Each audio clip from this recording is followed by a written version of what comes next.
Jamestown Jimmie's basketball is brought to you by Jamestown Regional Medical Center, Hillerud Construction, SMP Health Ave Maria, Gun and Reel Sports, and Originals. And by Dakota Central, Hugo's Family Marketplace, Essentia Health, Jamestown Country Club, Jamestown Parks and Recreation, and Johnny B's Brick House. Now, Jamestown Jimmie's basketball.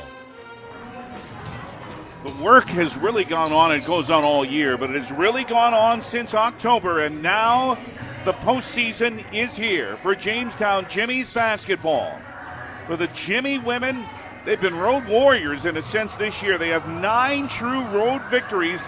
One of them came where we are tonight, Briar Cliff University, against a very good Charger team. Well, Briar Cliff came back a week ago and took care of the Jimmies at Harold Newman Arena. Tonight they meet again, the first round of the GPAC Women's Tournament. It's the quarterfinal round. And across town, also here in Sioux City, it is the Jamestown Jimmie men. And what a streak they're on to go into the postseason with 5 consecutive victories. And they will try to beat a pretty stout Morningside Mustang team for the 3rd time this season tonight. Jamestown Jimmie's postseason basketball, the quarterfinals of the GPAC Tournament. We're in Sioux City to bring you the Jimmie women and the Briar Cliff Chargers.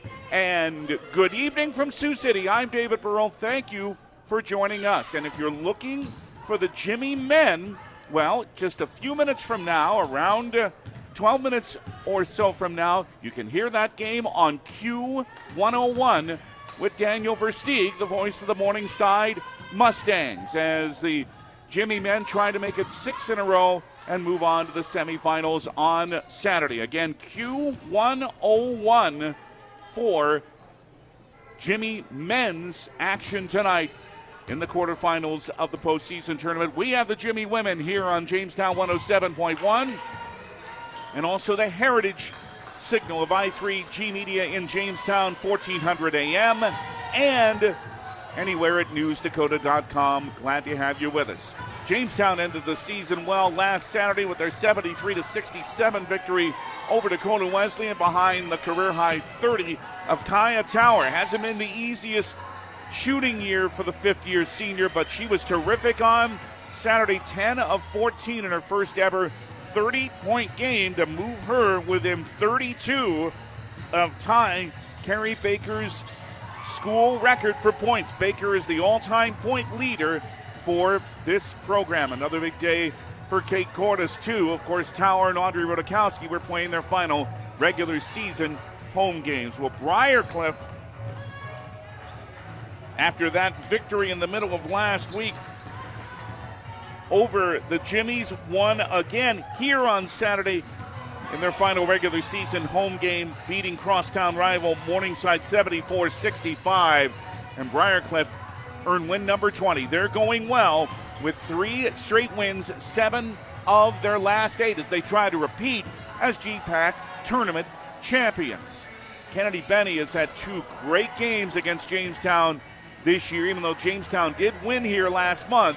Benny had 23 points and then a career-high 30 in the game last Wednesday, the victory at Harold Newman Arena, where she was 7 of 13 shooting and 12 of 14 at the foul line and made 4 threes. She's not all they have. They have Molly McNair, they have Peyton Slaughter, they have Connor Suitman, they have good scorers. And Rachel Langle is a tough defender inside, made it pretty tough on Audrey Rodakowski last Wednesday night. So that's the challenge the Jimmies face this evening. For the Jimmie men, 6 in double figures in that victory over Dakota Wesleyan 94-73 this past Saturday. And of course they go against that very good Morningside team that they've already beaten twice, including once on Morningside's campus, which they'll try to do again tonight. In fact, you'll hear from Jimmie men's head coach Greg Hewlin during our pregame here, and also from Jimmie women's head coach Thad Sankey. But coming up, a look at all of the GPAC quarterfinal matchups. In fact, a couple of the women's games have already started. and we'll update you on those. We're in Sioux City, Iowa, the New and Flanagan Center at Briar Cliff University, Jamestown, and Briar Cliff in the GPAC Women's Quarterfinal on Jamestown 107.1. This is the voice of the Jimmies. Need some custom screen printed t-shirts? Lots of t-shirts? You need originals. Originals! Or do you just need one shirt with your corporate logo for the new guy? Originals! Caps, jackets, U sizes, adult sizes, Blue Jay apparel, Jimmie apparel. You need originals. There you have it, folks. For custom printed apparel, embroidery, and work apparel, it's Originals. They can also do online stores for your sports team or business. 216 First Avenue, downtown Jamestown. Open 9 to 5 weekdays. Visit originals.com. Johnny B's Brickhouse, famous for their pizza, but wait, there's pasta, and their amazing wings, and fresh ground hamburgers, tasty salads and appetizers too. And for dessert, you can't beat their sweet sticks. Come on out for Tuesday night trivia and live entertainment every Thursday night. The place to be is Johnny B's, smack dab in the middle of Main Street, downtown Jamestown. And remember, for delivery and carryout, call 952-8777.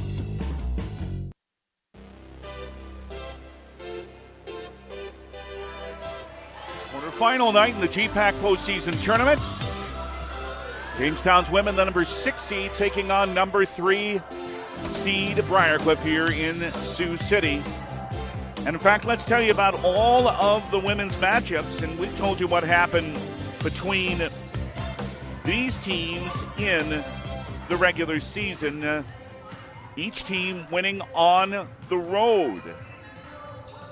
Now, the other matchups are these. The winner of this game would get the winner of the game that's already underway in Seward between the 2nd seed Concordia and the number 7 seed Morningside. Concordia swept the regular season meetings between these two. And in the quarterfinal game tonight, it is Concordia leading again, 45-30.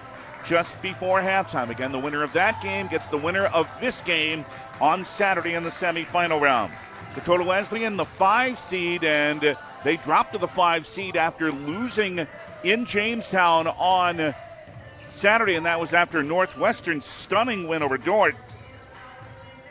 These teams split in the regular season with each winning on the road. Well, they're underway too in Orange City, and Dakota Wesleyan's trying to win again at Northwestern. In fact, the Tigers have a 42-33 lead just before halftime. Winner of that game gets the winner of the 1-8 matchup, and of course that's Dordt, that top seed, after suffering that big upset loss. They take on the 8th seed Doane tonight in Sioux Center. Dordt won both regular season meetings with relative ease. Now, on the men's side, the Jimmies are at Morningside.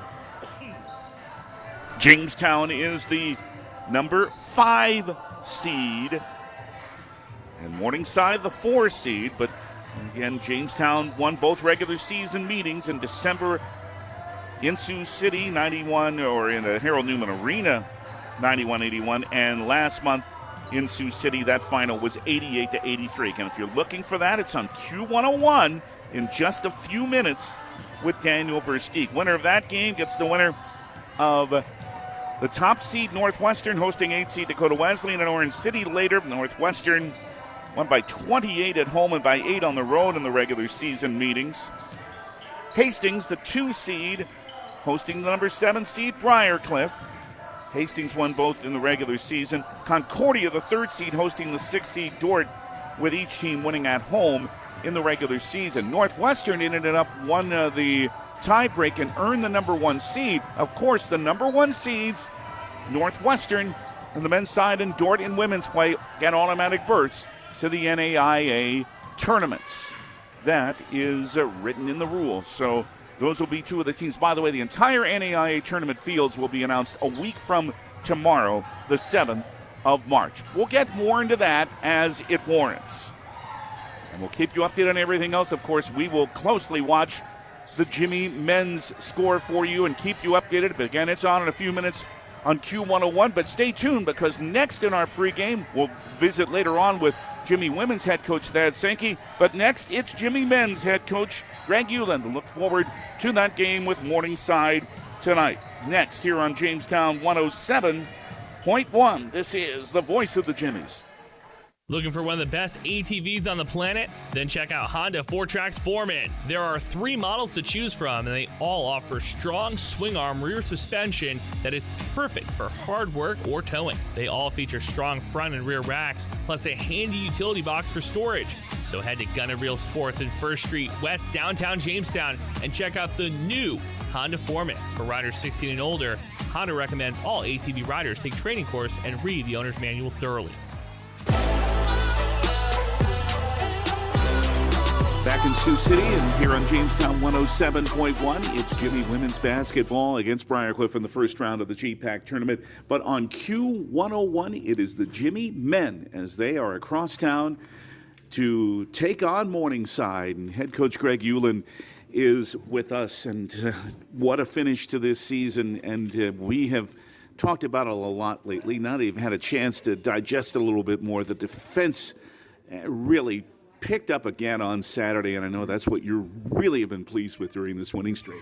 Yeah, they've come around, and it's something that we're just continually trying to do, trying to get a little bit better. Obviously, it's an imperfect game, and we're trying to be as perfect as we can on the defensive end, and it's a lot of the little things, because when you're trying to have 5 guys all on the same page about what our defense philosophy and principles and techniques and so forth are, and at times it makes it where it's, something where, hey, sometimes we're going to have to help each other. And it's building a lot of trust. The last couple months, the trust has been starting to get built, and now you can kind of see the results of them really, really trusting each other those last couple weeks, and we've been taking the positive steps forward. So that's what we're kind of looking for. And that the offense is being spread around. You don't have to – you've got guys that are capable of 24, 27, 30, but then again, if you can get 6 guys in double figures like you did the other day, doesn't matter who you're playing, that's going to win you some games. Yeah, it's really nice that you don't have to rely on the one, because jumping back to the defensive side, if you only have to take out 1 or 2 guys, it's a little bit easier than trying to shut down 6 guys. So,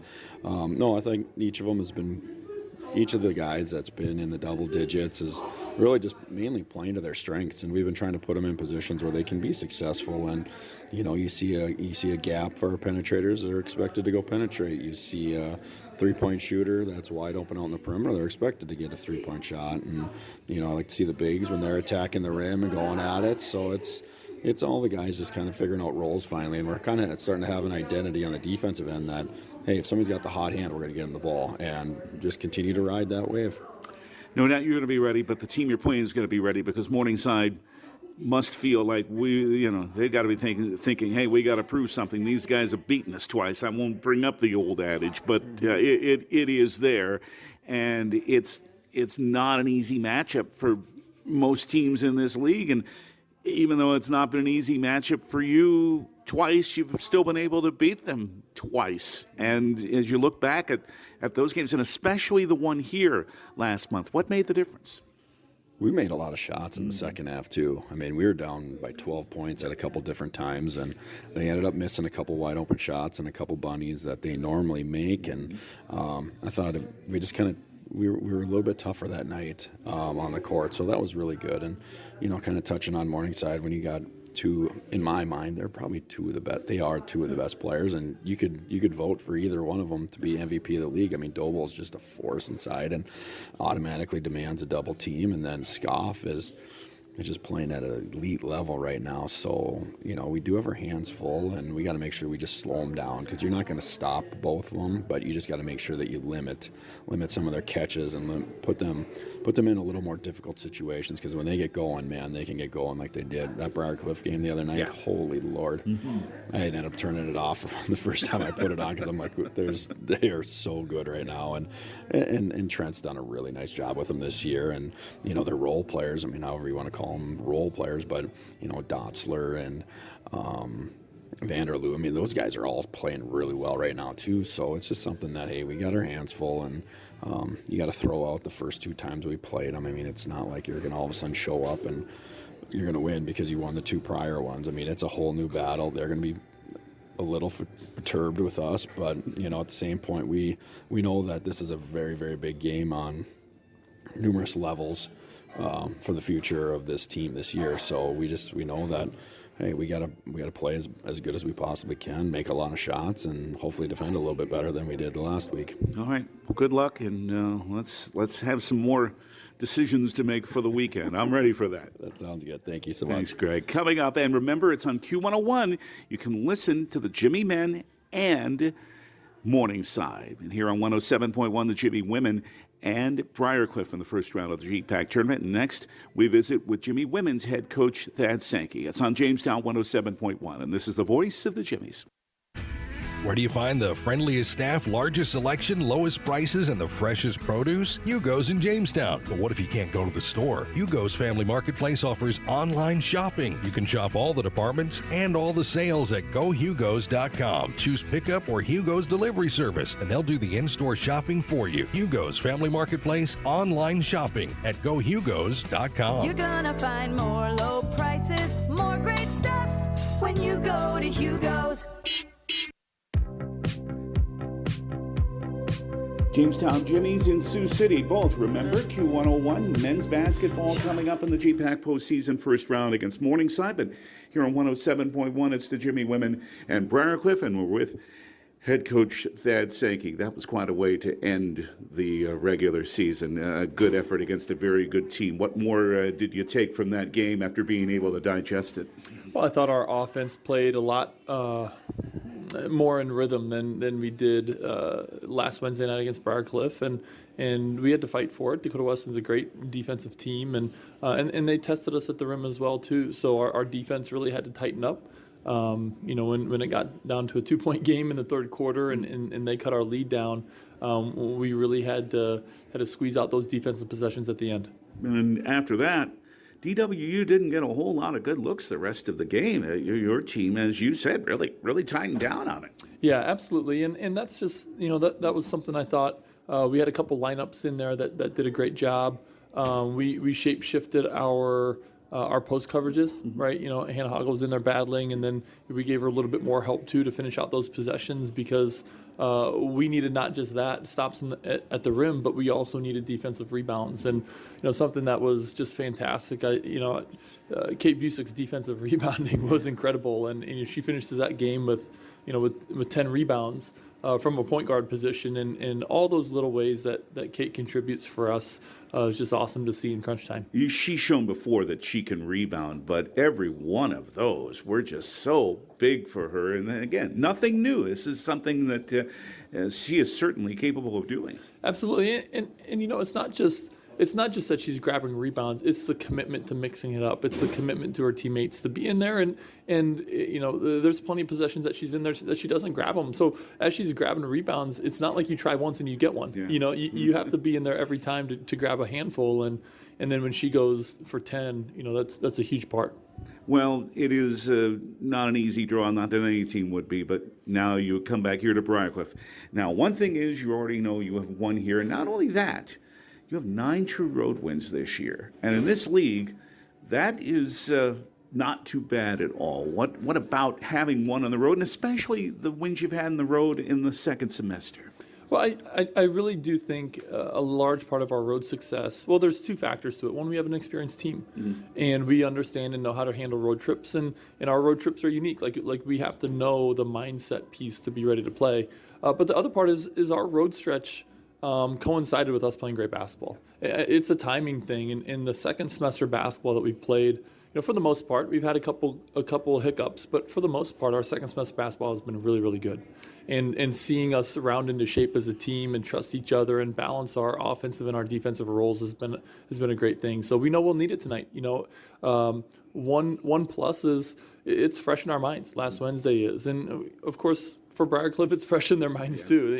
It's a recent game and a recent matchup, and a regular season split means that for us, we both have things that we can learn from those games and take away from them, and what little adjustments can we make tonight that hopefully swings the game in our favor. Benny's had 2 good games against you, but obviously McNair is capable at any time. Sudman, they're not alone. They've got young ladies who can light it up. Yeah, Briar Cliff's guard balance with experience, but also the ability to score and defend.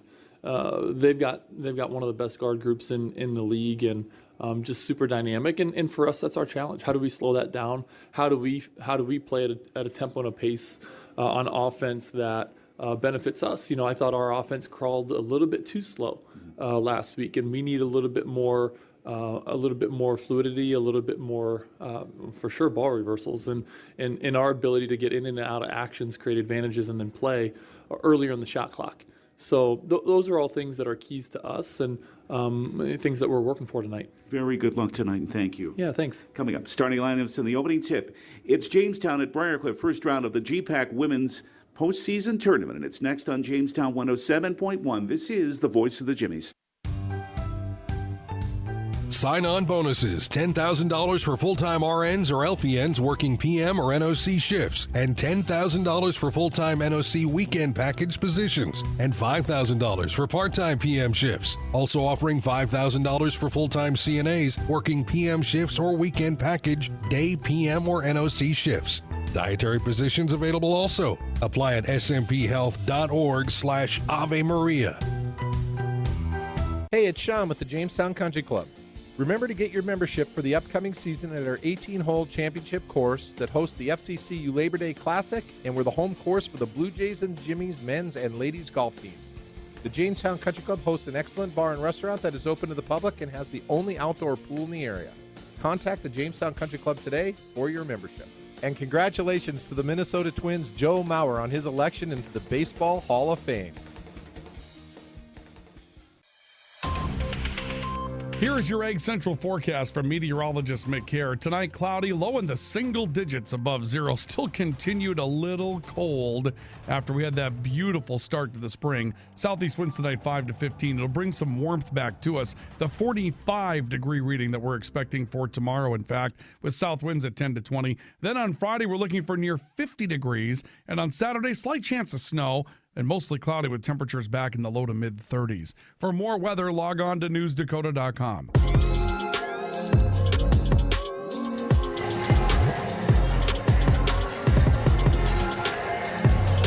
Jamestown Jimmies would like to shop the GPAC as they leave this league. The women are the 6th seed, and in the tournament quarterfinal on the road, where they've already won this year, they take on 3rd seed Briar Cliff, and here are the starting lineups.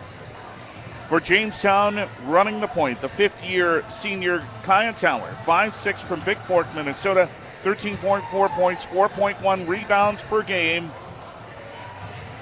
85.7% of the line, which matches the single-season school record.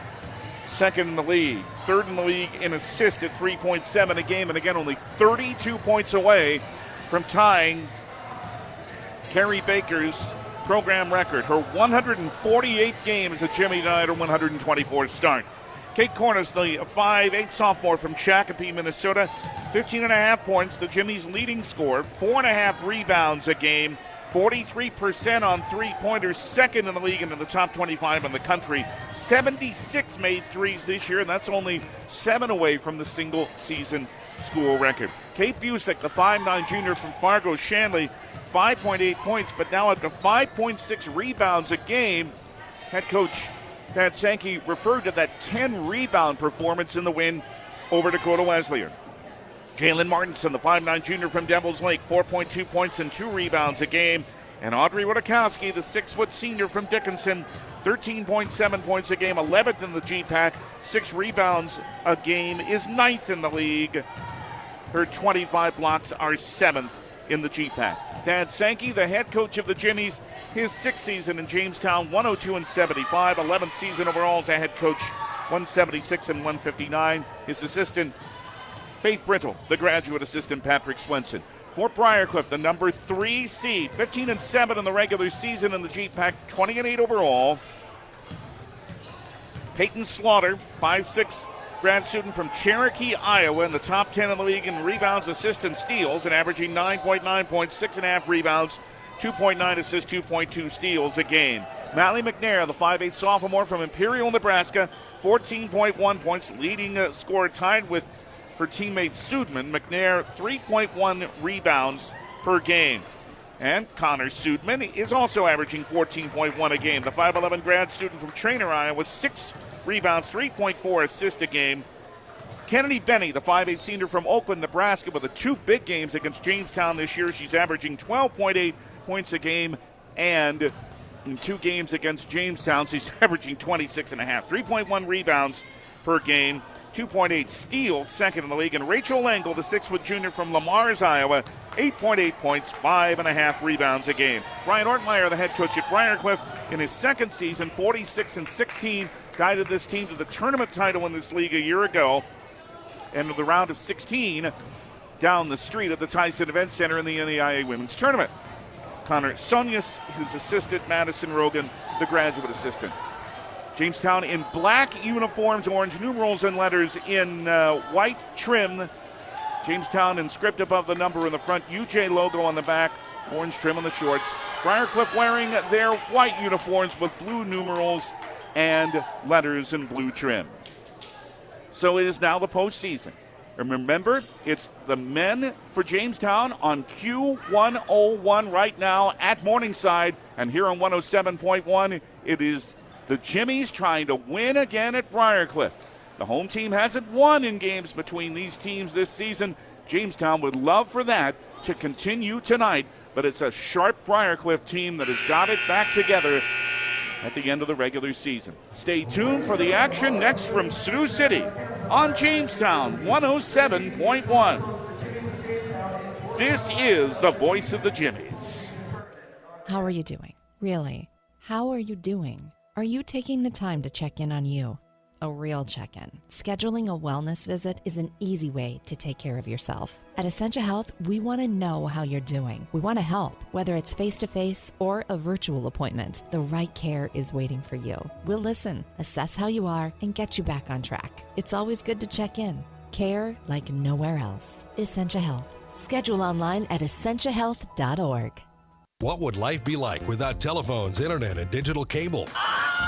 Let's not even go there. Dakota Central is proud to be the local company that provides you with these high-tech communication options. Whether it's the crystal clear telephone connection, the digital cable that produces over 150 channels, HD and DVR, or reliable high-speed internet, Dakota Central provides it all, serving Jamestown and Carrington and beyond. Call 952-1000, 652-3184, or see them on the web at dakotacentral.com. You love sports. So do we. You know, the thrill of victory and the agony of injury. Hey, injuries happen. Thankfully, JRMC Orthopedics is ready to act fast. Jamestown athletes and their fans can choose the home team for their care. Call 952-4878 for quick injury attention. Home Team Sports Medicine. It's right here at JRMC.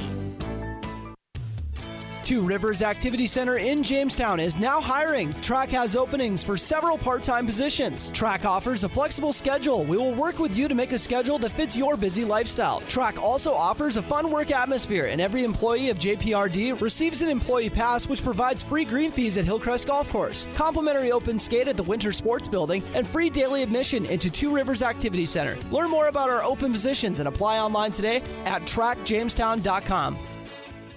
Your home for UJ Jimmy's, AM 1400 KQDJ Jamestown and 107.1 K296HH Jamestown. The Newman Flanagan Center, Briar Cliff University in Sioux City. David Burrow with you.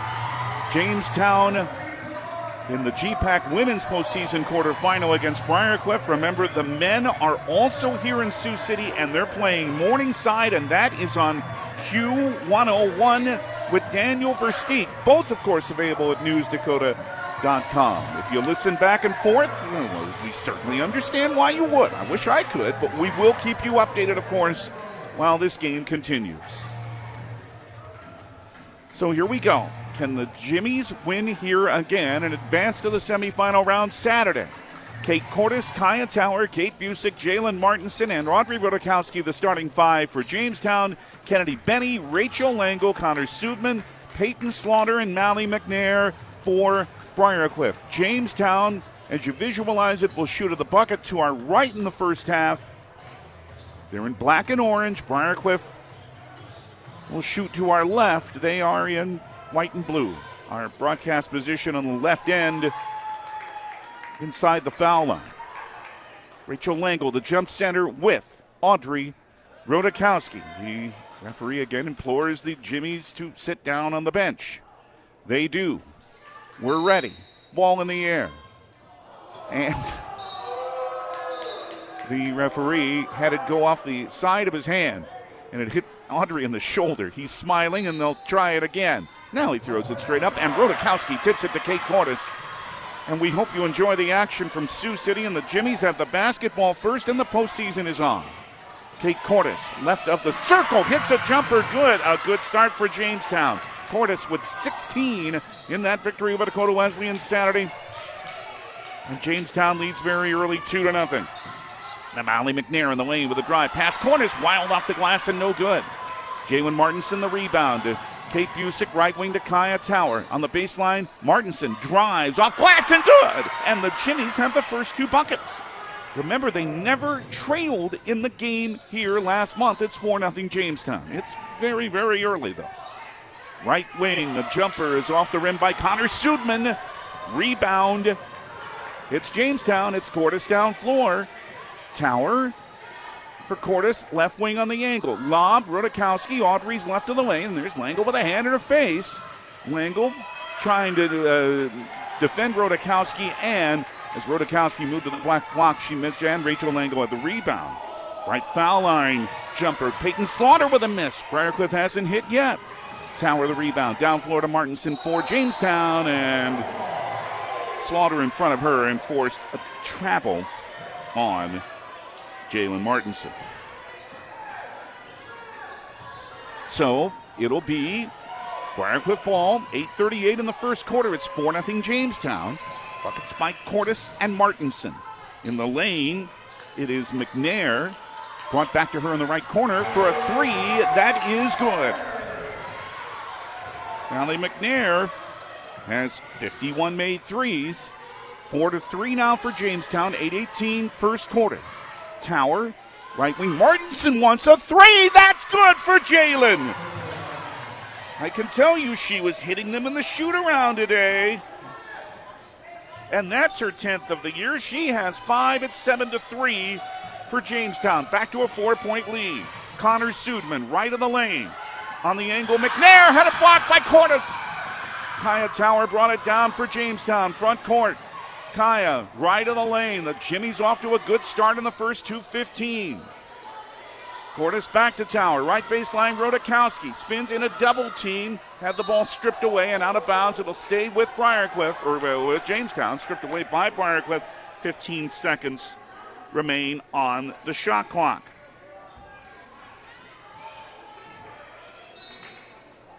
They have begun. The Jimmie men at Morningside, remember it's on Q101. Pass to Rodakowski, 9 on the shot clock. Audrey in the lane. Now tries to drive, now is fouled. Peyton Slaughter said, I got the ball. The official said, you got wrist for the first foul of the game. 7:29 first quarter. 7-3 Jamestown. Jimmies with the ball. They lead Briar Cliff. Kate Busick, right wing on the angle. On the right block, it's Rodakowski. Spins away from Langle, left it short, but Martinson's there for an offensive board. Drives, good. What a start for Jalen Martinson. 7 in the first quarter. 9-3 Jamestown by 6. And I'm telling you, Martinson was looking pretty confident in that shoot-around today. Molly McNair. Right wing, it is Connor Sudman. To the right block she comes. Into the left corner. Open. Benny, look out, hit a 3. Kennedy Benny's 30 at 3, and it's 9-6 Jamestown, and the Jimmies have seen enough of Kennedy Benny for one season, that's for sure. Cordes off a screen. It's Rodakowski driving foul. The screen and roll didn't lead to a bucket, but it did lead to the second foul on Peyton Slaughter at Briar Cliff. And in for her is Grace Flanagan, 5'8" graduate student from Coggan, Iowa, 7.6 points, 2.9 rebounds. Sarah Lenz in for Jamestown, the 5'7" junior from Belle Plaine, Minnesota, 3.5 points, 1.1 rebounds. In for Jalen Martinson, getting 5 at the bench and 1 a start for her. 2 free throws for Audrey Rodakowski, 73%. Jimmy's is a team, 6th in the nation, it's 78%. The first rolls in. 10-6 Jamestown, 6:42 first quarter. 5-4, Jimmie men lead Morningside about 2 minutes in. They're both good for Rodakowski. And Hannah Hoggle comes in for her. Hannah, the 5'11 junior from Carrington, 3.8 points, 3.2 rebounds a game. 11-6 Jamestown over Briar Cliff. Very early still, 6:37 first quarter. Connor Sudman. Return pass from Kennedy Benny. Sudman guarded well. Now out front to Molly McNair. Right wing baseline. Langle with a 16-footer that's good. Rachel Langle's first two cuts the Jamestown lead as 11-8 now. 6:17 in the first quarter. Kate Cordes for the Jimmies. Middle of the lane. One-hand runner. Kate's good. Second bucket for the sophomore. 13-8. Jamestown over Briar Cliff by 5 about 4 minutes in. Sudman trying for a head fake. She's in the lane now, guarded by Tower. Pass it for Flanagan for a left wing three. That's good.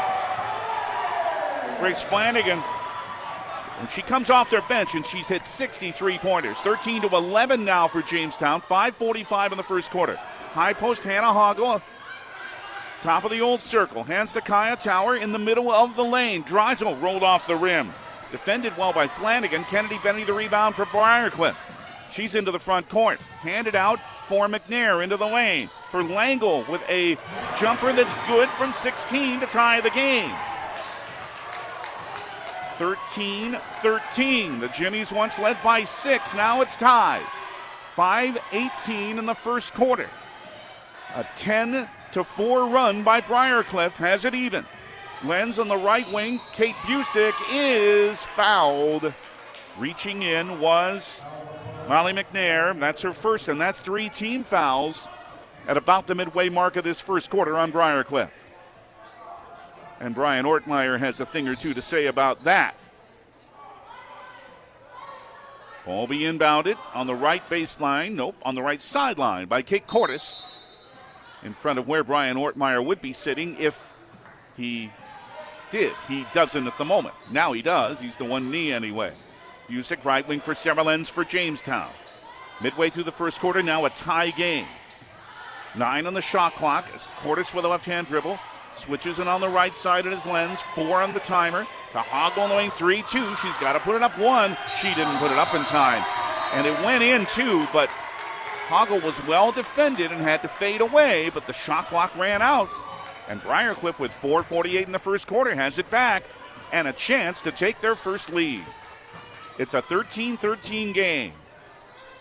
Molly McNair for Connor Sudman. In the lane. Over Hoggle, it's good.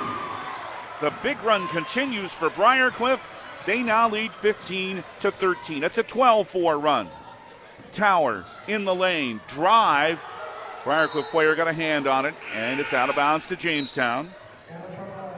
Kennemongan in, a 5'8 freshman from Cherokee, Iowa, 4.2 points a game. And Malia Klein-Hesselink, 5'11 sophomore from Sheldon, Iowa, a point and a rebound a game. Busick will inbound right baseline to the bucket to our right for Jamestown. Jimmy's down 2 after they once led 6. 4:22 in the first quarter. Cordes on the left wing for Busick. Left corner, it's Lenz. Back top of the wing to Busick. Left of the foul line, Hoggle. Spin and a drive and a score, and a nice move by Hoggle to move past Klein-Hesselink. First 2 for Hannah, ties the game at 15. Left wing, Benny, Kennedy into the lane. Oh, good pass down low, wide open. Klein-Hesselink, but Hoggle got back to knock it off of Klein-Hesselink and out of bounds. She was open for a moment, but then Hoggle caught up defensively and made an excellent play. Jamestown brings Aubrey Rodakowski back in, and they bring Sam Paulson, the 5'11 freshman, in from Zimmerman, Minnesota, 4.7 points and 2 rebounds a game. And Megan Oswald, the 5'9 junior from Brownsdale, Minnesota, 2.6 points and 2.6 boards a game. And 2 big rebounds in the last 50 seconds on Saturday to keep the ball in the Jimmy's possession in that win over Dakota Wesleyan when it was tight. Tower tried to pass inside, but went off a Briar Cliff player, and it's picked up by Kennemongan. Another chance for the Chargers to take the lead. It's 15-all now. 3:38 in the first quarter. Right wing, a 3 way off by Mongan. Rebound by Kaya Tower for Jamestown. Into the front court. Kaya done with Goodwolf. Yep, she took a big step in between dribbles. Mally McNair returns. Rachel Lango returns. Cadence Davis in for the first time for Briar Cliff. 5'8" junior from Gilbert, Arizona. 3.5 points, 1.4 rebounds a game. 3:28 first quarter. Tied at 15. Kennemongan up top for Mally McNair in the lane. Good bounce pass, finds Langle, scores in the lane and is fouled. Jamestown's first foul is a reach by Samantha Paulson. The lead back to Briar Cliff, 17-15 at 3:21 in the first quarter. Langle, 84% foul shooter, and not surprisingly, she hit it. 3-point Briar Cliff advantage, 18-15, 3:19 in the first quarter. Again, if you're looking for the men at Morningside, they're on Q101. Megan Oswald handed out to Audrey Rudakowski in a high post to Samantha Paulson with a Rudakowski screen. Paulson drives to the baseline and scores on the right block. First two for Sam, cuts the Briar Cliff lead to 18-17. Just under 3 minutes in the first. Mongan to Cadence Davis, now to Molly McNair. Tower on her, good dish, and another pass tried inside. Davis had it for a moment. Kaya Tower stole the ball away for Jamestown. Into the front court, Jimmie's looked to regain the lead. Tower in the lane, in trouble. Had it tied up by Flanagan, although it didn't stay that way, and then trying to dive is Samantha Paulson for a loose ball, and it goes out of bounds off of Sam, and it's back to Briar Cliff.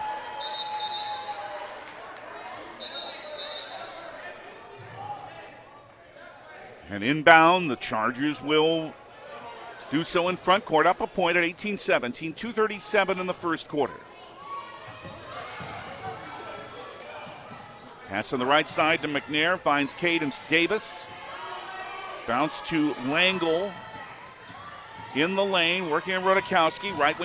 Left wing, it's Kennemongan. Left foul line extended, hit the jumper. First two for Mongan. 3-point lead for Briar Cliff at 20-17. 2:12 and a good first quarter. Megan Oswald back for Sam Paulson for the Jimmies. Left wing, it's Kaya Tower. Kaya for Cordes up top. Kate with a screen by Oswald. 2 minutes in the quarter.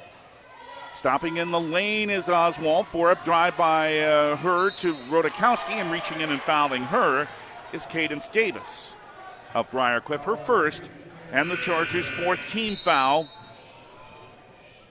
Martinson, Busick back in for Jamestown.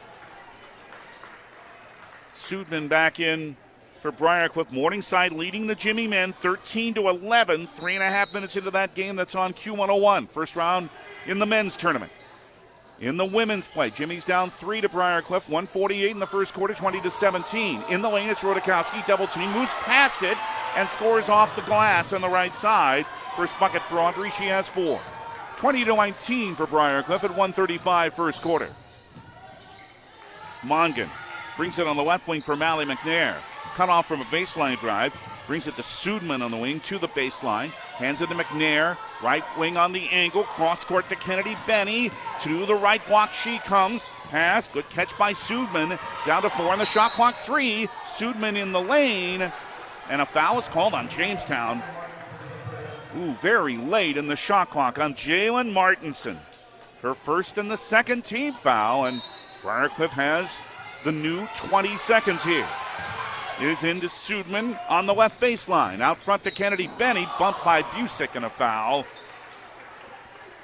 Jimmie's claimed that Benny initiated the contact, but it's Kate's foul, her first, team foul number 3 on the Jimmies, and I think that's what Thad Sankey is saying. How do you call a foul on my player when the person wearing white initiated the contact? Mongan out front with 1:05 in the quarter for Briar Cliff. They're up a point. Drive to Subban on the right block. Late whistle, but a foul on Rudakowski is her first, and will put Connor Sudman on the line, and she gets there a lot. 122 of 143. She's 85%. 20-19 Briar Cliff here. 102 in the first quarter. First is good. Her third point. 21-19 Briar Cliff here. 15-9 for Morningside over the Jimmie men. 4 minutes in. They're both good for Sudman. 22-19 Briar Cliff. 58 seconds first quarter. Tower, who's back in there, took the pass. It's to Rodakowski, drive inside, past Langle, who had to foul her. Last Wednesday, Langle just wouldn't let Rodakowski into the block very much. That time, Audrey went right past her and drew Langle's first foul. 5 team fouls, 2 shots for Audrey. She made 2 earlier. First here good. 22-20 for Briar Cliff, 51.4 in the first quarter. 1 more for the Dickinson senior. On the way, on the board. 6 for Audrey. 22-21 Briar Cliff, 50 seconds in the first quarter. Martinson, who's back in, leading Jamestown with 7. Big flurry for her early in this first quarter. For Briar Cliff, way out front, it's Connor Sudman. Right wing, tries to come to the baseline, out to Mally McNair. A straightaway 3 is good. Second 3 for Mally. Briar Cliff by 4, their longest lead, 25-21, 29 seconds first quarter. 3 more in the game clock than shot clock. Tower, left foul line extended. Her jumper rattles in. First 2 for Kaya. 25-23 for Briar Cliff. 16 seconds with the shot clock off. Down the right alley, Mongan in the front court with Flanagan Slaughter to guard her. 7 seconds, starting a drive is Mongan for a jumper that misses, and the rebound Tower. 2 seconds, 1 deep in the backcourt. Tower releases from about 50 feet and sends it wide. Good first quarter here in Sioux City. And Briar Cliff leads Jamestown by a score of 25-23. A well-executed first quarter by both teams on Jamestown 107.1. This is the voice of the Jimmies. Building a business requires strength, courage, and a solid reputation. So, when you're ready to build a building to house your business or remodel your existing business, you want the same qualities in your commercial construction contractor. And that's where Hillerud Construction comes in. Trusted, experienced builders who specialize in commercial building construction. Their experience saves you time, stress, and money. So visit HillerudConstruction.com and let's get building.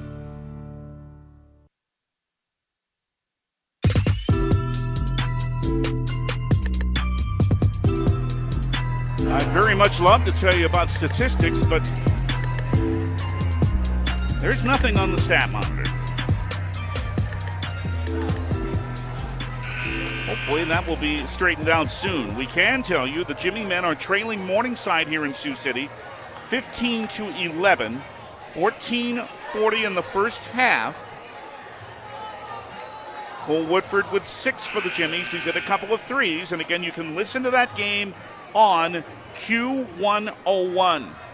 Here, Briar Cliff leading Jamestown 25-23 in the women's GPAC Tournament quarterfinal game.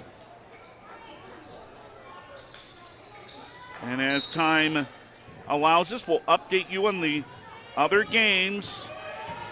2 of them are in the fourth quarter. Kenna Mongan for Briar Cliff has the ball first in the second quarter. Benny, right wing Mongan, an open 3 is good. 5 for Mongan, her 18th made 3. Briar Cliff with their longest lead now at 5, 28-23. Just underway in the second quarter. Rodakowski, very high post. To Jalen Martinson, right side Kaya Tower, dealing with McNair. Out front for Sam Paulson to Rodakowski down low. Double team fades away from it, misses the half hook.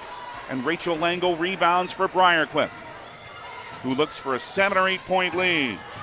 Mongan, left wing to McNair. Jimmie's led by 6 early on, and as McNair drove, she drew a hold on Jamestown. The second on Jalen Martinson. First team foul, but first Jimmie with 2. Samantha Paulson's to the bench. Cordes back in. Out front for Briar Cliff. Kennedy Benny drive into the lane. Left wing baseline open is Langle, and she hit it, and now 9 for Langle. And a 7-point Briar Cliff lead at 30-23. A minute into the second quarter. Jimmies could use a hoop. Tower to Rodakowski in the left baseline. Audrey ball above her head. Dealing with Rachel Langle. Middle of the lane. Spins past her, drives and scores. 8 now for Audrey. She did well again against Langle there. 30-25 for James. Put the score on the board, guys. Malik McNair on the right wing. Reverse layup.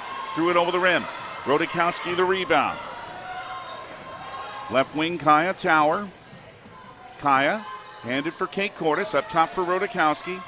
Right wing Jalen Martinson, a 5-point Briar Cliff lead. Lob in the left block, knocked away by Langle, but regained by Cordes. To the left block she comes, driving on Sudman. Middle of the lane, lost the ball. Sudman nearly picked it up, then nearly did Langle, but it was on the baseline when she did.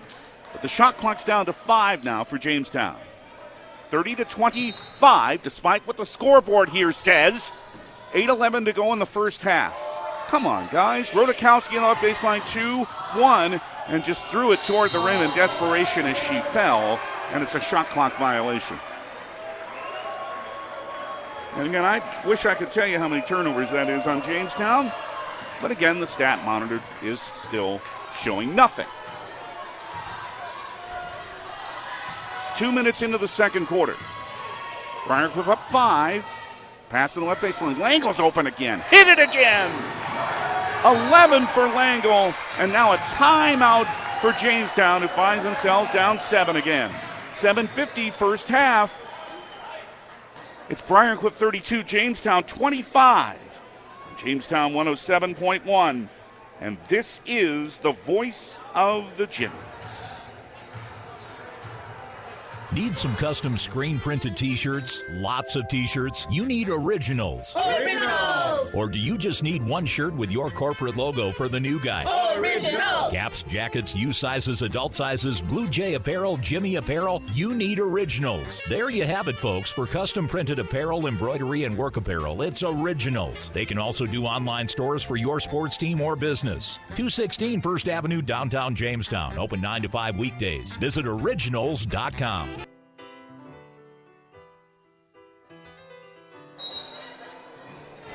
Never seen an incorrect score on a scoreboard for so long. 32-25 Jamestown trailing Briar Cliff, but the scoreboard still says here the Jimmies have 23. Goodness gracious. Tower in the left side. Bounced to Rodakowski and lost the ball, and then fouled Mongan in frustration. Audrey's second team foul. Brings Hannah Hoggle back in. Audrey spent a lot of the time on the bench Saturday in some foul trouble. And 2 here. How long will she sit? Briar Cliff up 7. 7.5 minutes left in the half. Mallie McNair. Langle on the baseline. Back to McNair. Ball fake. Right of the lane for Benny. Right corner. Langle. Goodness, she's hitting from everywhere at the moment. Doesn't shoot here. Hands it to Sudman. 10 on the shot clock. A pass from McNair. Now a drive by Kennedy Benny in the lane. She's fouled. Kennedy is 1-3 tonight after the 2 big games in the regular season. This foul's on Kate Busick, and that is 2. She's the 3rd Jimmie with 2. So a little foul trouble early on for Jamestown. Benny, 78% of the line. First of 2. Short. How are the Jimmie men doing? Down 24-22 to Morningside. 10.5 minutes left in the half. It's on Q101, 11 for Silas Benyon early on. The second one's good for Benny. She split him. Now an 8-point Briar Cliff lead at 33-25. They have still not fixed this blasted scoreboard. Good grief. It is Tower out front, into the lane for the 14-footer foul. As she shot, she'll head to the line.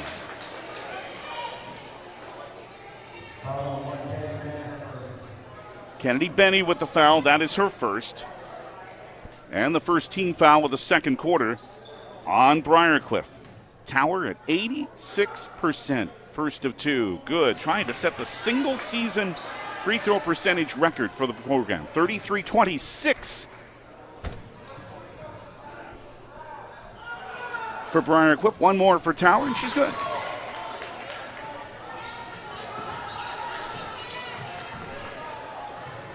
$6:50 in the half.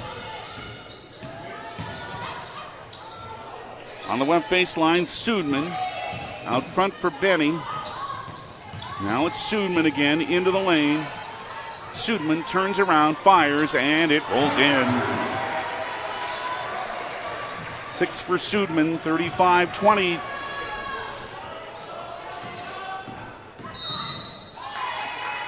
Five, it says on the scoreboard. Tower with a drive in the lane. She is fouled here by McNair, and that's 2 on Molly McNair and 2 team fouls. So there are a couple of Briar Cliff players with 2. Slaughter is the other. Out front, Cordes into the lane. Tower ends up being a dual possession. Good play there by Kay Flanagan. Grace Flanagan's return stays with Jamestown. The arrow points their way. 6:20 in the half. Right wing, a corner 3 by Busick, no good. Hoggle, 1 rebound, missed, but then on the second follow, Hannah puts it in. Her second point. 35-27, I guess. 6 minutes left in the half. Jumper by Benny in the circle, misses, and it's Hoggle at position for the rebound. She's fouled by Langle, and that is her second.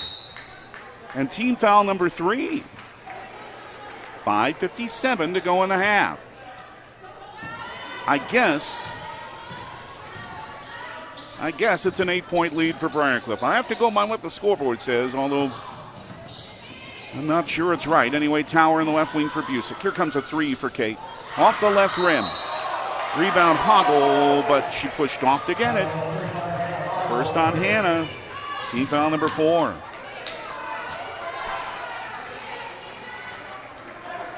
Briar Cliff has it back with 5:43 in the half. Of course, I'd be able to tell whether the score was right or not if there were any stats in the stat monitor, which there are still not. Benny, middle of the right wing. This is a postseason. You've got to do better than this, folks. Well, we don't come here again. Mongan left wing to Benny. Kennedy into the lane. Right wing Flanagan. Open once, a 3. She's good. Second 3 for Flanagan. And the Briar Cliff lead is 11. And Jamestown wants timeout. And the Jimmies may be in a little trouble here. Still a lot of time left, though. 5:22 first half. 38-27 Briar Cliff over Jamestown on Jamestown 107.1. And this is the voice of the Jimmies. Johnny B's Brickhouse, famous for their pizza, but wait, there's pasta, and their amazing wings, and fresh ground hamburgers, tasty salads and appetizers too. And for dessert, you can't beat their sweet sticks. Come on out for Tuesday night trivia and live entertainment every Thursday night. The place to be is Johnny B's, smack dab in the middle of Main Street, downtown Jamestown. And remember, for delivery and carryout, call 952-8777.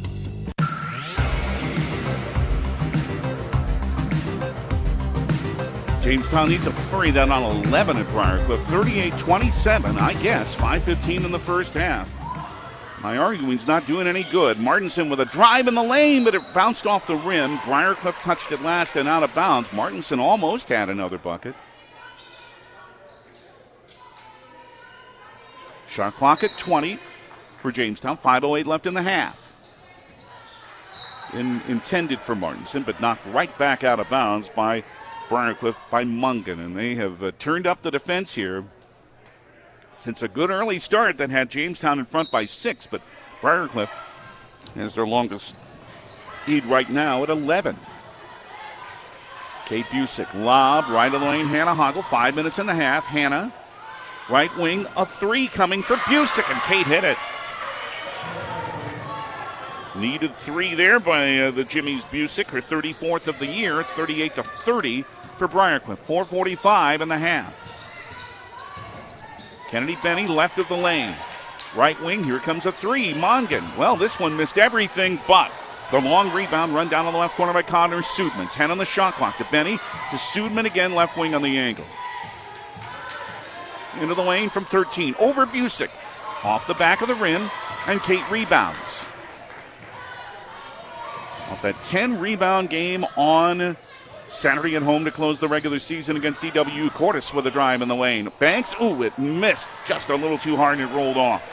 Rebound, Connor Sudman and Briar Cliff. 4:08 in the half, 38-30 Briar Cliff. Left wing, Kennedy Benny to the right lane line. She stops, good pass inside for Klein Hesselink. Blocked by Hoggle, loose on the floor, picked up by Martinson. Hannah Hoggle with a block of Klein Hesselink. Kaya Tower in the lane, left lane line, drives, missed but fouled. Kaya will go to the line.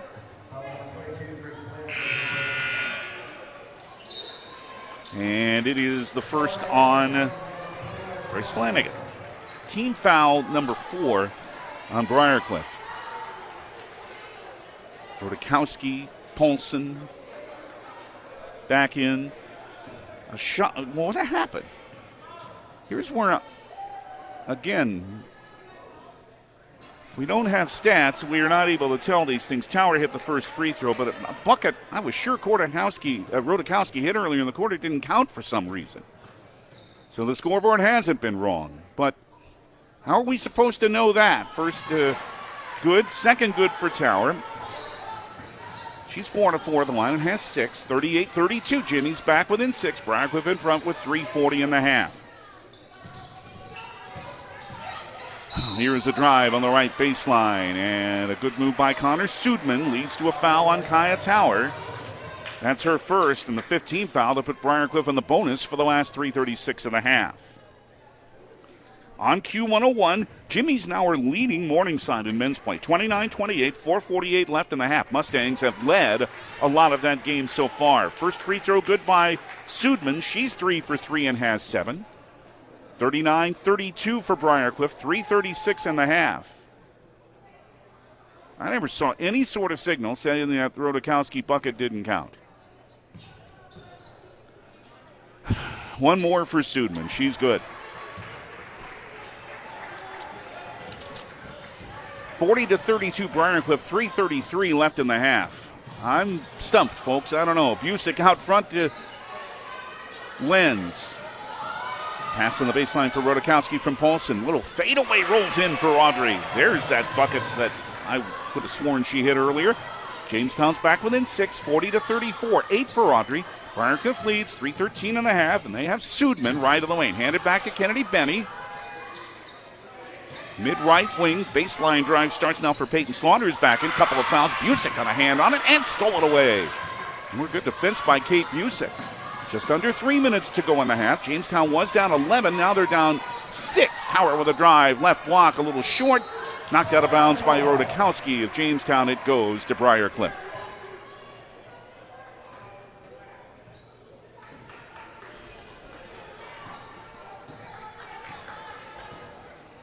.245 in the half. Again, our apologies, but not our fault. No stats on the stat monitor. I mean zip. Sudman to the right baseline. Threw it over the rim, but an uncontested rebound for Briar Cliff. And back out front for a 3. That is good. It is Grace Flanagan, her third. Taylor Sodman had the rebound, and now it's back to a 9-point Briar Cliff lead at 43-34. 9 for Flanagan, all threes. Pass inside and whipped into Paulson, and Samantha has her second bucket and fourth point. 43-36 for Briar Cliff at 2:05 in the half. Peyton Slaughter out front. It's Connor Sudman, left lane line. Stops, got to do something with it. Now out for a 3 by Slaughter that's off the rim. The rebound went off of Rodakowski, however, and will stay with Briar Cliff with 1:53 in the half. Men on Q101 at Morningside, trailing 32-31 with 2:43 to go in the half. Daniel Versteeg has that action on Q101. Kennedy Benny on the left side for Connor Sudman. Handed for Peyton Slaughter. Right wing Benny. Kennedy 11 on the shot clock. Only 4 for her tonight. But Briar Cliff still leading. Sudman, the foul line extended 4. Pass inside with 2, and Sodman lays it in. Taylor Sodman, this is only her third game of the year, and she just hit a bucket. And it's 45-36 Briar Cliff. 1:24 in the half, and a pass for Paulson is too far for Rodakowski and out of bounds. And Briar Cliff has it back with a 9-point lead and a minute 20 to go in the first half. Well, Jamestown started well, but boy, has Briar Cliff come on like gangbusters. And this is how they have played in the last 8 games. 7-1 in those 8. Won the last 3 of the regular season. Flanagan handed off to Kennedy Benny. Benny trying to drive. Tipped by Rodakowski and came to Kate Busick. Jimmie's have it back with a minute left in the half. Down the right alley comes Kate. For Paulson. Baseline drive. Rodakowski counted with a foul. Audrey's up to 10. It's 45-38 for Briar Cliff. The foul was the first on Taylor Sodman for Briar Cliff. Well, Audrey can cut it to 6 here with a free throw. Went 4 for 4 in the first quarter. She's good again. 11 points for Audrey. 45-39 for Briar Cliff. 45 seconds left in the half. Peyton Slaughter to the baseline. Stops in the lane. Rebound, shot missed. Rebound tipped from Busick ahead to Lenz and back to Kate. Now right wing to Sarah Lenz. 35 and a half. 3 is off the right rim. Rebound, Grace Flanagan and Briar Cliff. Game clock and shot clock just about the same, about at 0.8 of a second difference, so Briar Cliff can play it right down to the nub if they want. Slaughter hands it now to Connor Sudman. 15 seconds and 14 on the game clock. 12 and 11. 9 and 8 and Sudman looks for a screen from Sodman. And now she's fouled. Oh, that's 3 on Rodakowski. Oh, that's trouble for Jamestown. Rodakowski picks up her third with 6.3 to go in the half.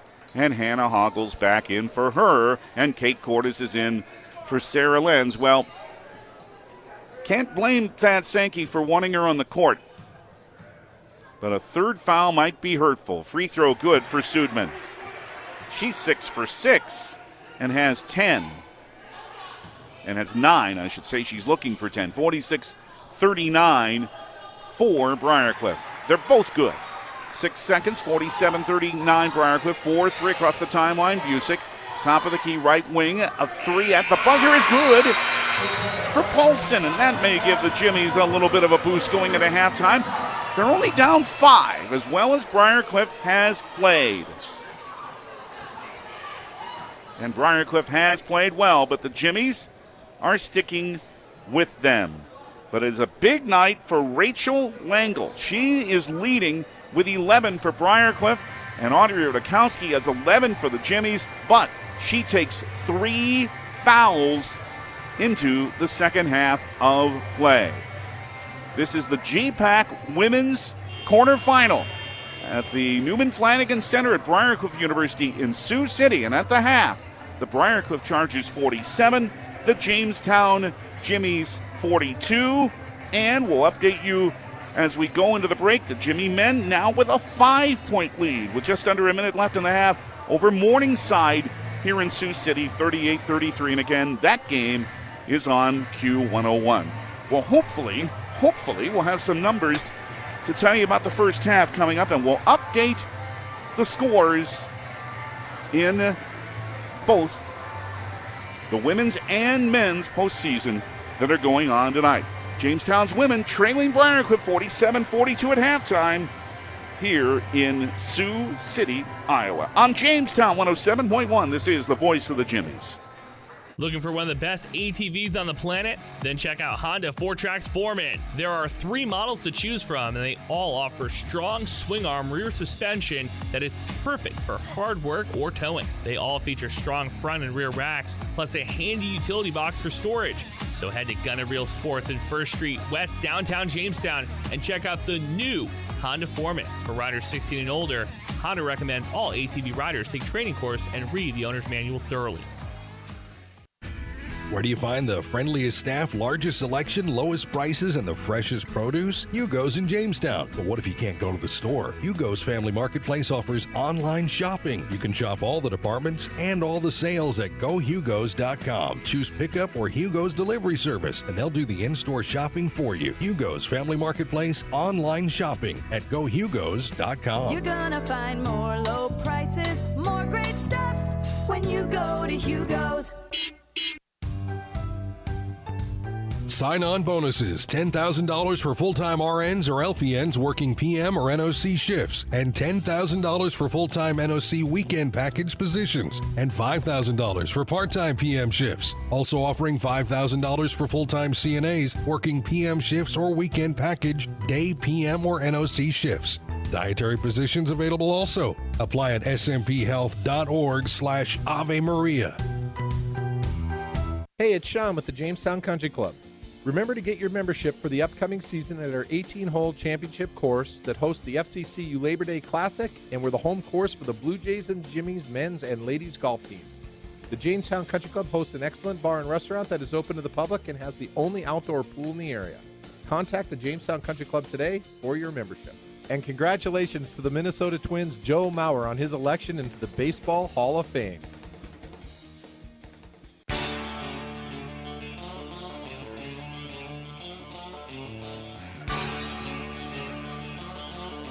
Jamestown Jimmie women started pretty well in this GPAC women's quarterfinal game against Briar Cliff here in Sioux City, leading by as many as 6 early, but Briar Cliff stormed ahead by as much as 11 in the second quarter. But the Jimmies have stuck with them. Their lead is 5. Briar Cliff's at the half, 47-42. David Burrow back with you. And hopefully we'll have some actual stats to give you later on in this halftime, but we can tell you about the scoring. Rachel Langle, what a start for her. 11, already above her average for the 6-foot junior, to lead Briar Cliff, and 10 points for Connor Sudman. And off the bench, 3 big three-pointers from another grad student, as Sudman is. Grace Flanagan, 3 threes for her. Molly McNair with 6, 5 points for Kenna Mongan, and 4 points for Kennedy Benny in the first half, and 2 for Taylor Sodman in only her 3rd game of the year. She, by the way, is a freshman, 5'11", from St. James, Minnesota. Andre Rodokowski with 11 points, but the big number against her ledger, 3 first-half fouls. 6 for Kaya Tower, just 1 bucket for Kaya, 4 at the line. Samantha Paulson, that big 3 right before the end of the half, gives Sam 7. Tower with 6, 4 points for Hannah Hoggle, 4 for Kate Cordes, all in the first quarter, and Kate Busick with 3 on a three-pointer. And again, hopefully we'll have some other stats for you later in this halftime. But we can also tell you that the Jimmie men have the halftime lead over Morningside here in Sioux City as they try to beat the Mustangs for the 3rd time this season. It is 40-36. Silas Benyon, a huge first half for the Jimmies. 15 points on 6 of 9 shooting. 9 for Cole Woodford. 3 big threes for Cole. Will Cordes with 6. Antonio Chandler 4. Spencer Barr 3. Jimmy Linus 3. Joey Scoff, you heard Greg Hewlin refer to him in our pregame, with 11 leading the Mustangs. Aiden Vanderloo with 10. Eli Dobley, their other Studley player, held to just 5. He did have 6 rebounds, just 2 of 6 shooting. 3 for Daniel Brocale, 3 for Brendan Buckley, 2 for Justin City, and 2 for Jack Dotzler. And that's what's happening. And you can listen to that game. Remember, if you are looking for the Jimmie men, you can listen on Q101. As Daniel Versteeg, the voice of the Morningside Mustangs, brings you that action from here in Sioux City at the Verdorn Sports Complex. Again, the Jimmie men lead Morningside at the half by a score of 40-36. Now, let's tell you about first the women's play in the postseason tournament. And we can tell you that the winner of this game will go to Seward, Nebraska on Saturday, because second seed Concordia didn't have a lot of problem with Morningside today. 86-65 was the final in Seward, so Concordia is on to the semifinal round on Saturday. Dort, the top seed, coming off that stunning loss last Saturday to Northwestern in Orange City, leading the 8th seed Doane at the half, 38-26, and Dakota Wesleyan bouncing back pretty well after losing to the Jimmies on Saturday. They win tonight in the 4-5 game over Northwestern in Orange City. That final was 80-68, so DWU is on to the semifinal round, and they'll play either Dort or Doane on Saturday. If Dort wins, the Tigers would go to Sioux Center. If Doane comes back and pulls off the upset, then that game would be in Mitchell. But Dakota Wesleyan and Concordia are on to the semis, and so again, the winner of this Jamestown Briar Cliff women's game will go to Seward, Nebraska, Saturday to take on Concordia. All right, let's tell you about the men's postseason games. We've told you that the Jimmies are leading Morningside at the half, 40-36.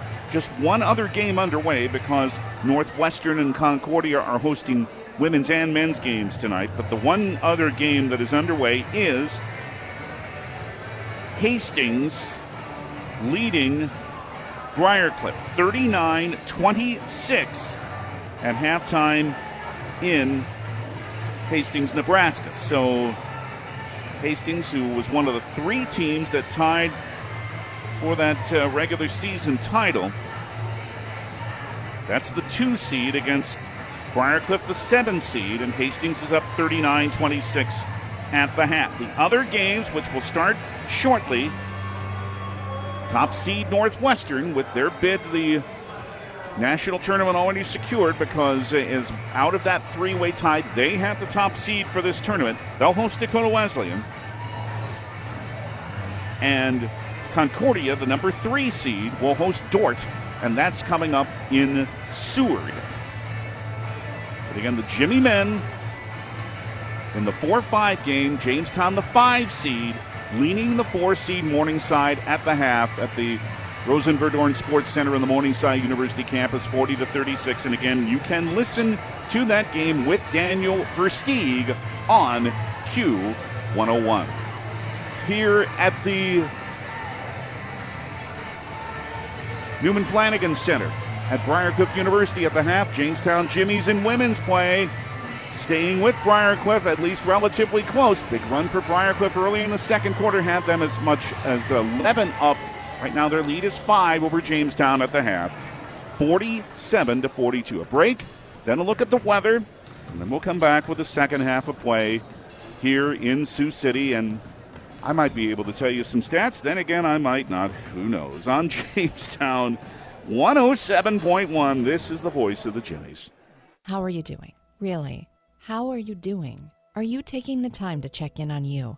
A real check-in. Scheduling a wellness visit is an easy way to take care of yourself. At Essentia Health, we want to know how you're doing. We want to help. Whether it's face-to-face or a virtual appointment, the right care is waiting for you. We'll listen, assess how you are, and get you back on track. It's always good to check in.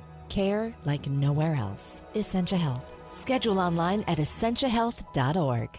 What would life be like without telephones, internet, and digital cable? Let's not even go there. Dakota Central is proud to be the local company that provides you with these high-tech communication options. Whether it's the crystal clear telephone connection, the digital cable that produces over 150 channels, HD and DVR, or reliable high-speed internet, Dakota Central provides it all, serving Jamestown and Carrington and beyond. Call 952-1000, 652-3184, or see them on the web at dakotacentral.com. You love sports. So do we.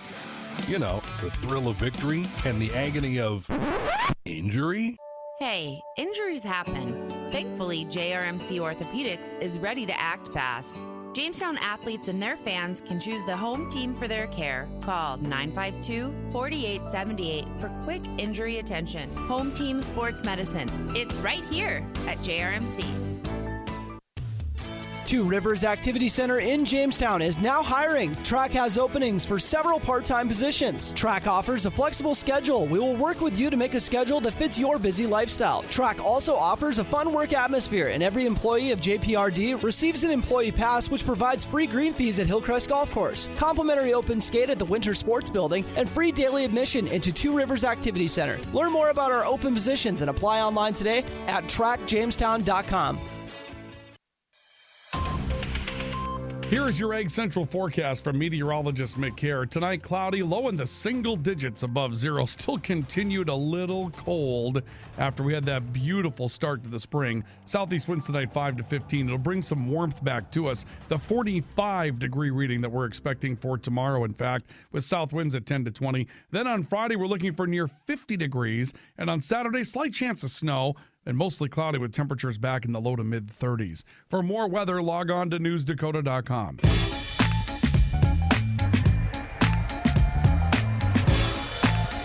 Jamestown Jimmie women's basketball trying to advance to the semifinals of the GPAC postseason tournament. They're trailing in their quarterfinal game at the half in Sioux City to Briar Cliff here at Newman Flanagan Arena, this most unique building, 47-42. David Burrow back with you. The Jimmie men with the second half starting soon across town at Morningside University at the Rosenverdorn Sports Center, leading Morningside 40-36. That game with Daniel Versteeg on Q101.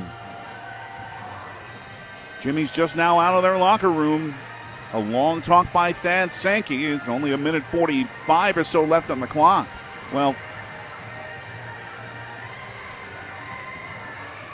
the Jimmies are just down 5 after trailing by as much as 11, but there is foul trouble for Audrey Rodakowski. She picked up her third foul just before the end of the first half. And it is not a good situation for her. Now we can bring you some first half stats. Both teams shot very, very well. 54% for Jamestown and 52% for Briar Cliff. 15 of 28 for the Jimmies. 3 of 5 on threes, 9 of 9 at the foul line. For Briar Cliff, 52% on 16 of 31. Yeah, 7 of 10 on three-pointers. Yes, indeed. And that is what's helped them out big time. 8 of 9 at the line. Not many rebounds in the first half because so many shots were made. Jamestown had 13 rebounds, Briar Cliff 8. 7 turnovers on Jamestown, 6 on Briar Cliff. 1 lead change, 2 ties. Briar Cliff's largest lead 11, Jamestown's largest lead 6. Tower and Busick, by the way, never left the floor in the first half. 47-42, Briar Cliff with the second half about to start. And of course, we will keep you right on top of what's happening in the men's game too. And remember that it is on Q101. With Jamestown leading Morningside at the half here in Sioux City, 40-36, as the Jimmie men try to beat the Mustangs for the third time this season. Briar Cliff's back on the floor with Kennedy Benny, Rachel Lango, Connor Supin, Peyton Slaughter, and Molly McNair. Jamestown taking every moment in their huddle that Thad Sankey can. They'll come out of it with also their starting 5, Kate Cordes, Kaya Tower, Kate Busick, Jalen Martinson, and Audrey Rodakowski. 11 points for Rodakowski, but 3 fouls. Here we go in the second half. Jamestown down 5, 47-42. Briar Cliff ball. They're in wide under the bucket to our right now. Kennedy Benny hands it off for Molly McNair. Left wing on the angle, it is Sudman. Connor dishes for a left wing 3 by Slaughter. That's good. Slaughter had a couple of fouls early. That limited her playing time. But there she hits her 37-3, and it's Briar Cliff again by 8 at 50-42. Kate Cordes for Jamestown. At the bucket to our left, drives with a one-hand runner in the right of the lane, and it misses, and Peyton Slaughter the rebound. Briar Cliff again looks for a double-digit lead. To Benny on the right baseline. Left wing, a 3 by Slaughter. Good again! And just like that, the lead is back to 11 for Briar Cliff, matching their largest, 53-42. And a timeout by Jamestown with 9:11 in the half. And the time is now for the Jimmies to not let this one get away. 9:11 left in the third. Briar Cliff 53, Jamestown 42. On Jamestown 107.1, and this is the voice of the Jimmies. Before you can start building a business, you have to have great builders. Hillerud Construction is a builder of high-quality commercial buildings, and they're hiring talented labor and carpenters to help them do just that. Vacation, paid holidays, 401k, and health insurance benefits for full-time employees, plus great pay depending on experience. Apply at 1008 2nd Avenue Southeast, Jamestown, or visit HillerudConstruction.com. Again, visit HillerudConstruction.com, and let's get building. It's got to be now for Jamestown, or they're in risk of letting this one get right out of hand. Pass inside to Cordes, knocked away. Picked up by Connor Sudman. Down floor she comes. Layup no good. Rebound tip out to Kate Cordes for Jamestown. Kate, right wing, up top for Kaya Tower. Into the lane, had it stripped from behind. Picked up by Slaughter. Right wing for Connor Sudman for Briar Cliff. Looking for their biggest lead. Drives over the rim. Audrey Rodakowski the rebound. Jimmy's frankly can't waste very many more trips, even though there's still 8.5 minutes left in the third. They're down 11. Tower in the left wing to Cordes. Lobs for Rodakowski in the lane. Over Lango, but left it short. Lango with good D again. Connor Sudman the rebound, Briar Cliff. 8:20 left in the third. Chargers playing like they have late in the regular season. Very, very well. Lango spins, drives him to Rodakowski and scores, and Lango has 13. And Briar Cliff's lead is 13, 55-42, their longest, 2 minutes into the third quarter. And again, the time is now for the Jimmies maybe to stay in this game. Here's a left wing drive off the glass by Tower. Rebound, Connor Sudman and Briar Cliff. Connor left of the circle. Right wing Slaughter, right corner Kennedy Benny. Only 4 in the first half. Pass to Lango, fades away. This one throws in. What a night she's having. 15. 57-42, Briar Cliff by 15. 7.5 minutes left in the third, but the Jimmies are in trouble with a capital T now. Martinson on the right wing to Tower.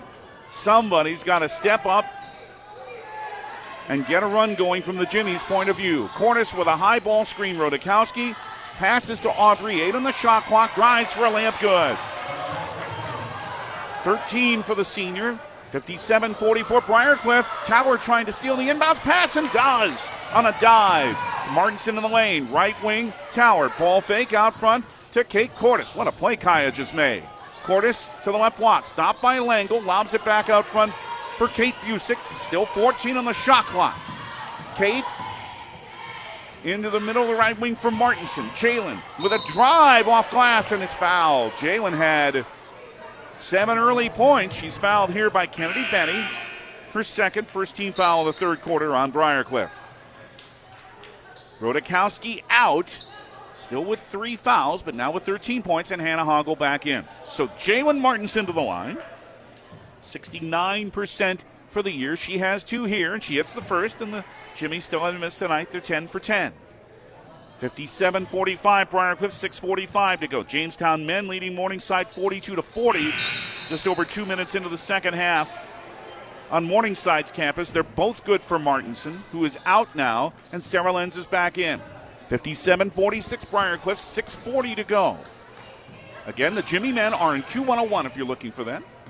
You switch back and forth, yeah, we get it. We understand. Lango missed the shot. Rebound went off of Jamestown's Cordes, who's out of bounds, and Kate was sitting on the floor and is wondering why a foul wasn't called. But it wasn't. And Mallie McNair near the right corner at the intersection of the baseline, at the right end of the Briar Cliff bench, inbounds. They're in white at the bucket to our right. Peyton Slaughter out front for Kennedy Benny. Right baseline to Langle, right wing Slaughter. Once another 3, left rim and a little long this time, and the rebound Kate Cordes for Jamestown. Trying to cut this Briar Cliff lead under 10. Kate is bumped just a little bit, but enough by Miley McNair. That's her third and team foul number 2. And Grace Flanagan and Kenna Mongan, who have done the job off the bench for Briar Cliff, are both back in. Flanagan with 3 threes and 9, and Mongan has 5. 6:14 left in the third quarter. Both teams still shooting very well. They were both in the 50s at halftime. Tower with a lob into the lane for Hoggle, and she is hit with an elbow in the back by Rachel Langle, and that's her third, and that's 3 team fouls already on Briar Cliff in this third quarter. Busick inbound to Hoggle, right wing. Top of that wing, Kate Cordes to the left lane line. A runner off the rim by Kate, rebounded by Mongan. For Briar Cliff, still an 11-point lead. Kenna Mongan, left corner. It's Connor Sudman with a Langle screen on Tower. Now to Mongan, back out front to Flanagan. 12 on the shot clock. Good pass down low from Sudman to Langle on a layup. And 17 for Langle. 59-46, Briar Cliff by 13 again. 5.5 minutes to go in the third quarter. Lenz for Cordes, lob left baseline. It is Hoggle. Left lane line, drives, foul. That's 4 on Langle. Ooh, I thought Brian Ortmeyer might be taking a little bit of a chance leaving her in. She just picked up her 4th foul. And Taylor Sodman, again, in only her 3rd game of the year, is in for it. Let's see if the Jimmies can take advantage of that. Len's out, Sam Paulson back in. Hannah Hoggle has 2 free throws. 65% for the Carrington junior. First one here is good. 59-47 for Briar Cliff. 5:26 in the 3rd. We'll update the Jimmie men in a moment, but Morningside with a big run to start the half. They're both good for Hoggle.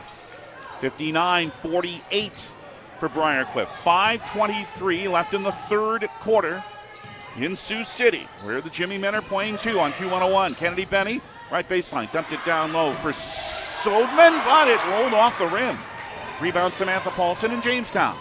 To Busick, to Tower. Kaya with a left lane line drive all the way to the rim. Didn't go down though. Rebound. Briar Cliff and Connor Sudman. Again, Sudman and Sodman are on the floor at the same time.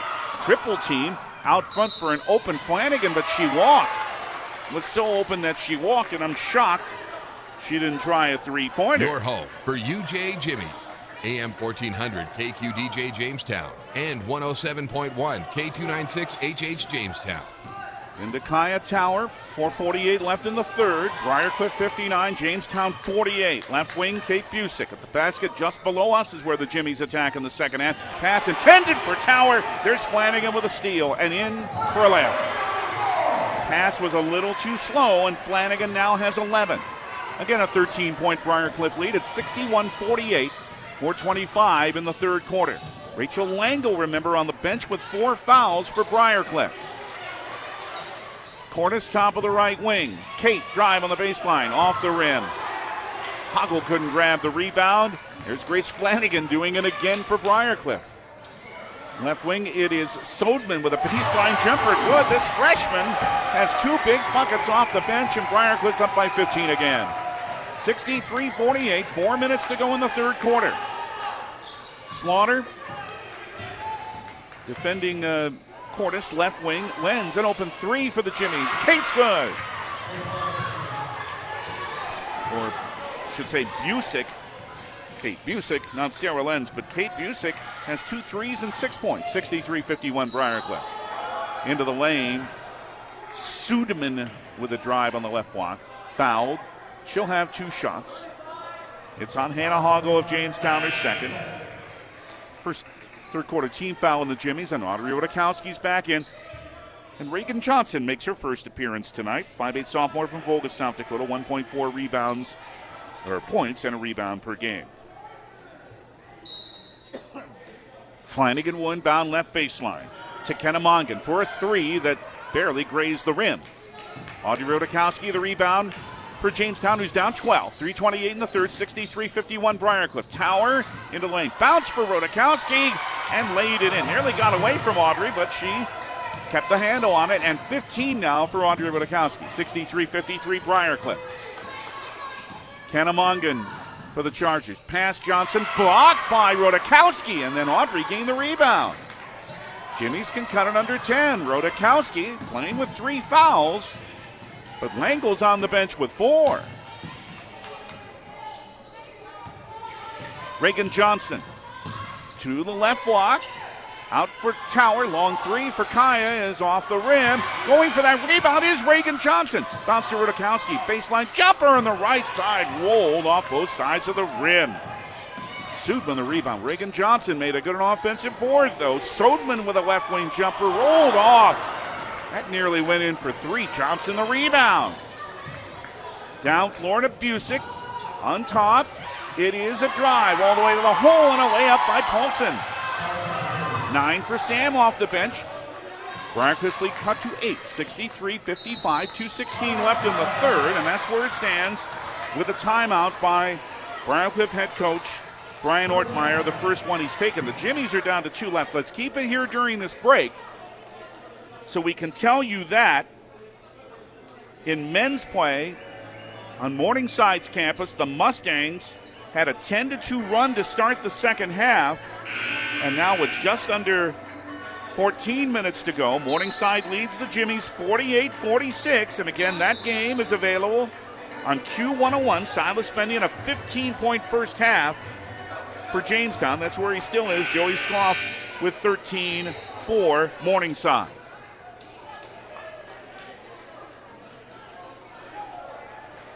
Again, sorry to not be able to give you stats as the game goes on other than the scoring, but there has never been at any point tonight anything on our stat monitor except a bunch of zeros. It's into Connor Subman for Briar Cliff, who looks for a double-digit lead again after their timeout. To the left lane line, stops from 12 and hits. First 2 of the half, 12 in the game for Subman. 65-55, Briar Cliff leads Jamestown, 2 minutes in the third. Bounce to Rodakowski from Tower, into the lane, little half hook, short, good D. That was by Sodman and rebounded by Kennedy Benny. Well, this freshman, Sodman, is giving Briar Cliff some big play tonight off the bench. Connor Sudman out front for the Chargers, up 10. Left of the lane, trying to take it away was Kate Cordes, but Kate fouled her instead. Her second team foul of the third quarter on Jamestown. 1:39 in the third. 52-48, Morningside leads the Jimmie men. Just under 13 minutes to go in that game.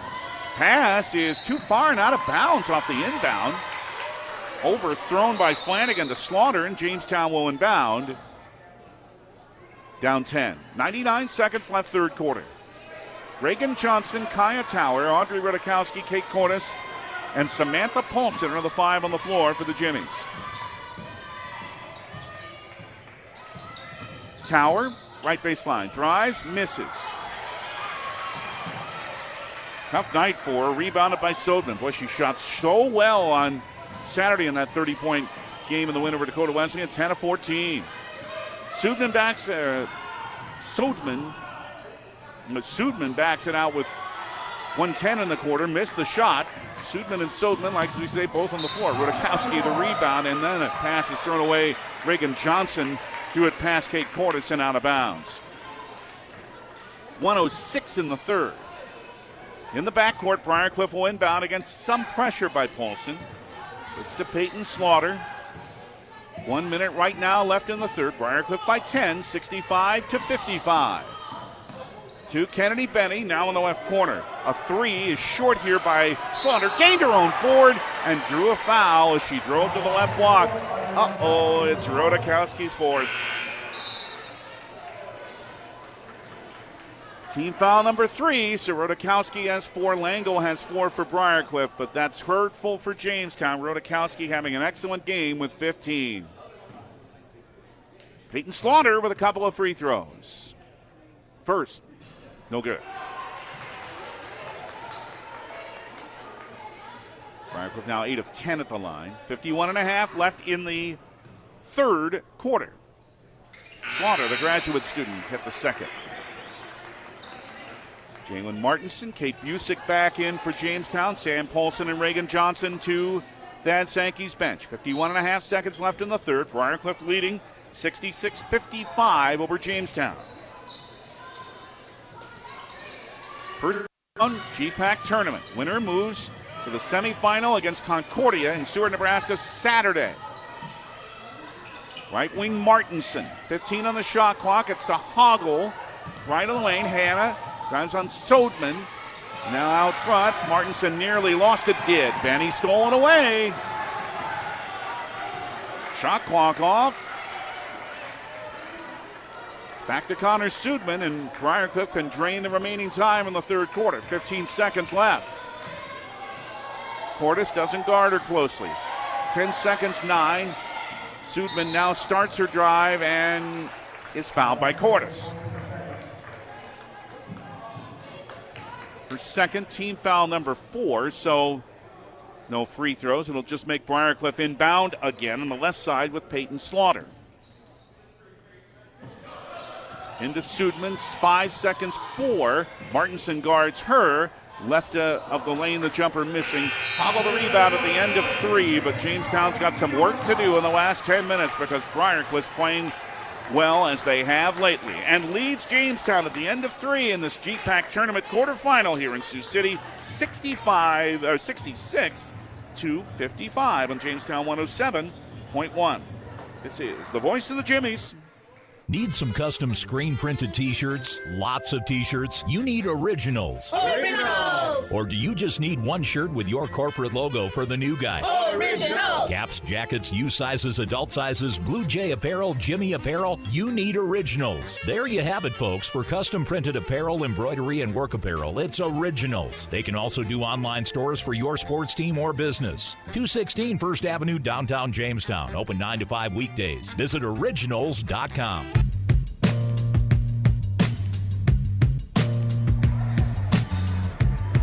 In bidding to make the GPAC Tournament semifinal, Jamestown Jimmies in women's play now find themselves down 11 to Briar Cliff and Sioux City at the Newman Flanagan Center, 66-55. And on Morningside's campus at the Rosen Verdorn Sports Center, Morningside now with a 7-point lead over the Jimmie men, 57-50, just under 11 minutes to go. Morningside having a great start to the second half.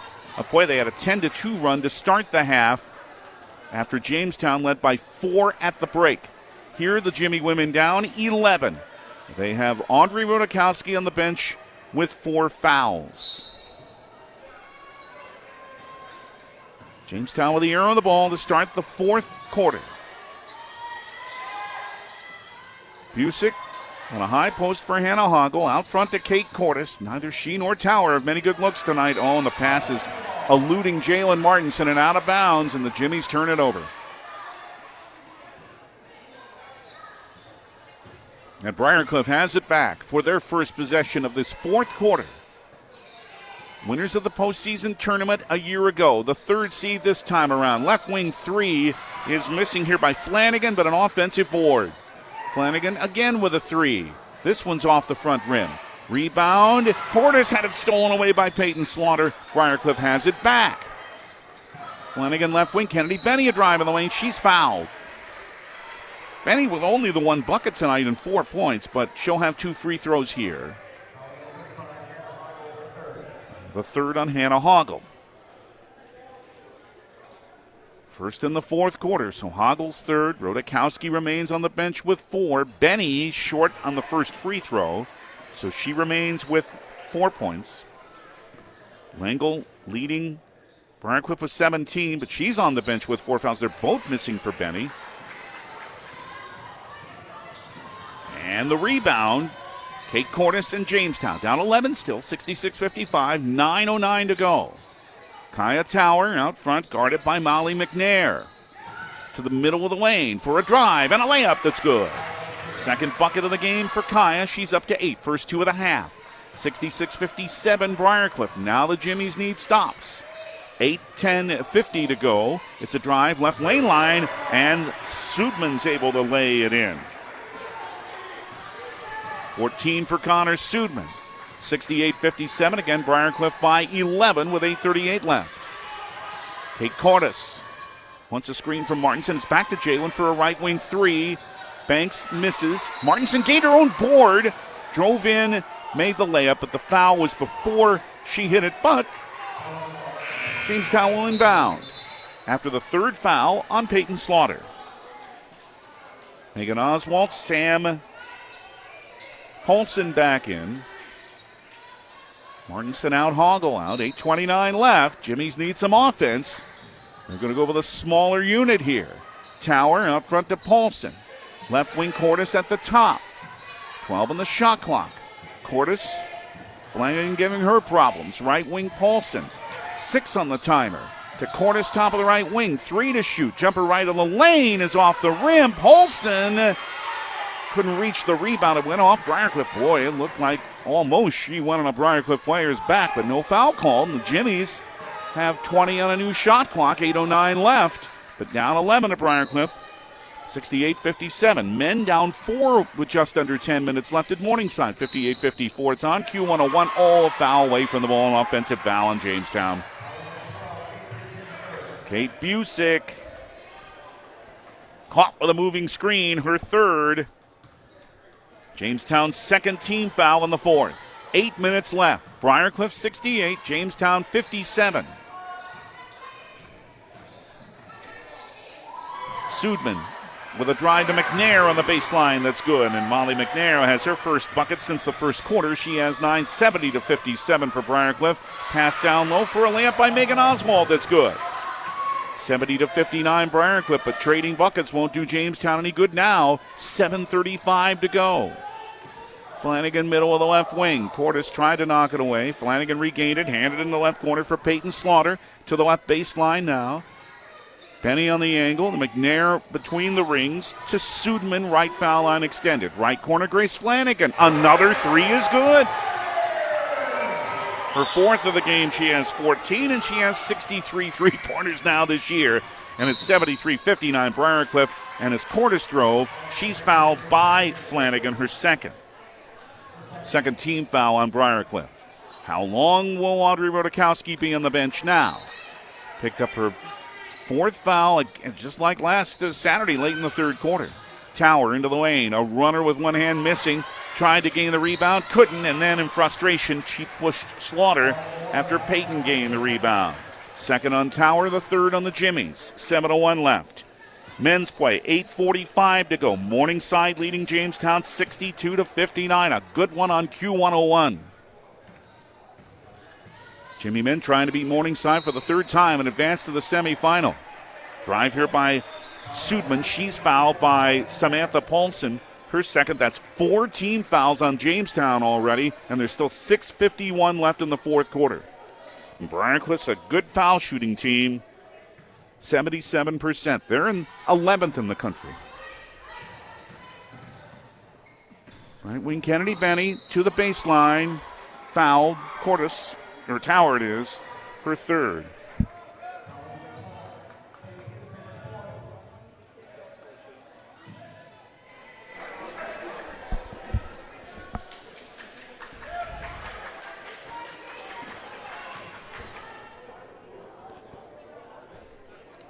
Free throw good here for Benny. Her fifth point. The foul was actually on Kate Busick, and that's her fourth. So two Jimmies with four. They're both good for Benny, who has 6. And it's looking better and better for Briar Cliff. Up 75-59 with 6:37 to go.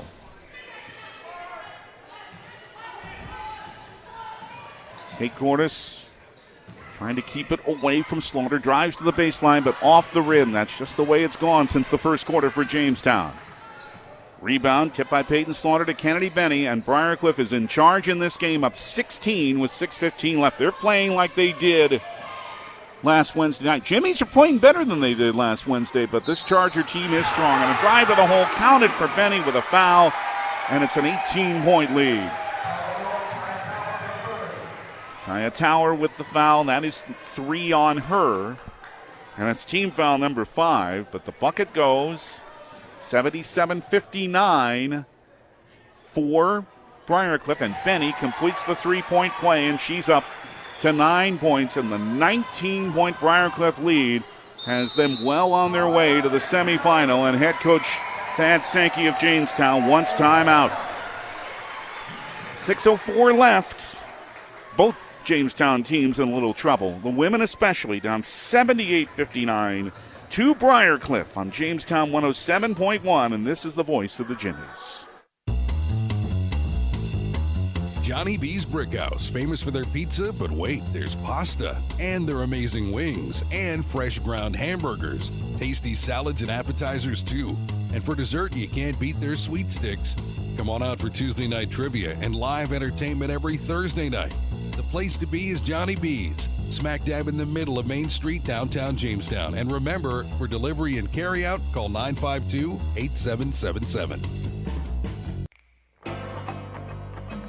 The news isn't very good for either Jamestown team at the moment. Women in big trouble down here to Briar Cliff, 78-59 with 6:04 to go and just under 7 minutes left. And the Morningside men are leading Jamestown 69-61. That game is on Q101 with Daniel Versteeg. As both teams, especially the Jamestown women, have work to do to play again on Saturday. Just so you know, and we'll go over this later too, but the NAIA tournament bids are announced, all of them. the at-large bids, we mean, a week from tomorrow, Thursday, March 7th. And both Jamestown teams hope for them if they can't come back tonight. 5:55 left. Jamestown with it, down 19 in women's play here. Sam Paulson on the right wing. On the left side, it's Kaya Tower. Kaya, top of the key with a jumper that's good. 10 for Kaya. 1,779 career points, only 22 behind the all-time leader, Carrie Baker. 78-61, Briar Cliff, 5:34 to go. Kennedy Benny, who now has 5 in the fourth quarter. Not going to get to 23 or 30 like she has in the first two, but a good fourth quarter. 3 is too long here by Slaughter, and the long rebound for Megan Oswald for Jamestown. Right wing, a Tower 3 is off the back rim. Rebound down low. Busick is fouled. Good work by Kate. In some traffic, able to gain that board. And hacked by Connor Sudman, her first. 13th foul, and Audrey Rudakowski's back in with 5:09 left. Nothing to lose now for the Jimmies. She does have 4 fouls, but she's got to be on the floor at this point. Busick with the first of 2, but Kate rimmed it out. The first miss of the night for Jamestown after they'd hit their first 13. 71-63 the Morningside men over Jamestown with 5:39 left on Q101. They're both good for Busick. Kate's 4th point. And Rachel Langle back in with her 4 fouls immediately after Rudakowski came back in. That's not a surprising move by Brian Ortmeyer. 78-62 Briar Cliff. 5:08 to go. Mallory McNair in the backcourt for Connor Sudman. McNair now ahead for Benny. Right wing on the angle. Double team Cordes and Slaughter. She's able to find Langle on a high post. Back to Benny. Now 13 on the shot clock. Briar Cliff, a little air taken out of the ball here, understandably with a 16-point lead. 8 to shoot. Slaughter keeps it away. Right corner for Kennedy Benny. Baseline, cross court for a drive by McNair in the lane with 1 on the shot clock. Missed. Offensive board. They didn't box out Sudman, and she put in the put back, and she has 16, and it's an 18-point lead again for Briar Cliff. 4:31 left. 80-62 Chargers. Play stopped, and I couldn't tell you why, but 2 of the officials are going to talk. Jamestown was coming down floor, and suddenly the officials' whistle blew, and it's not getting any better for the Jimmie men either. 74-63 Morningside with 4:43 left. And Morningside has come through in the second half so far in that game. That's on Q101. Kaya Tower to the left baseline, under the bucket for a reverse that's good. 6 in the fourth quarter and 12 in the game for Kaya. 80-64 for Briar Cliff. 4:08 left in this GPAC women's quarterfinal game. And down floor is Connor Sudman and fouled by Samantha Paulson. That's her 3rd, and the Jimmies are using a lot of fouls in this game. 4:04 left. The winner of this game goes to Seward, Nebraska to play Concordia on Saturday. Bulldogs were winners earlier tonight over Morningside, 86-65. First of 2 free throws, good for Sudman. She has 17, ties Langle for high scoring honors in this game. 81-64 Briar Cliff. Second one's also good.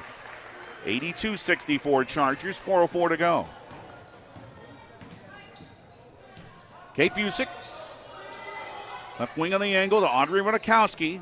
Guarded by Langle, and they both have 4 fouls. Paulson on the right side for Cordes. Kate able to take the loose ball. 12 in the shot clock now. Kate backs up, lobs it for Rudakowski. Right lane line on Langle. Drives, missed the banker, got her own board, counted with a foul. 17 for Audrey. And if it's Langle, she's done, but it isn't. It's the second on Sudman. And team foul number 4, and it's 82-66 for Briar Cliff. 1 at the line for Rudakowski. Swish, her 18th point. 82-67 Briar Cliff. 3:38 left. 78-67 the Morningside men over the Jimmies with 3:40 left on Q101.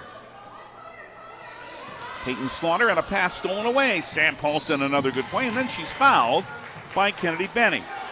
her third, and that's 5 team fouls on Briar Cliff, so Jamestown has the bonus both teams do now for the rest of this game.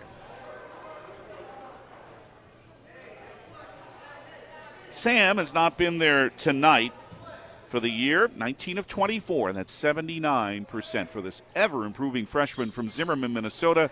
First one's too strong. I'm trying to say it where she can't hear me. 3:25 left. Sam will have another. With orange sneakers. Well, that's fitting. Oh, they both missed.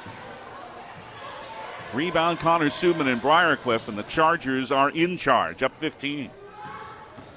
Left wing to Benny. Well, they've earned it, and they're playing well.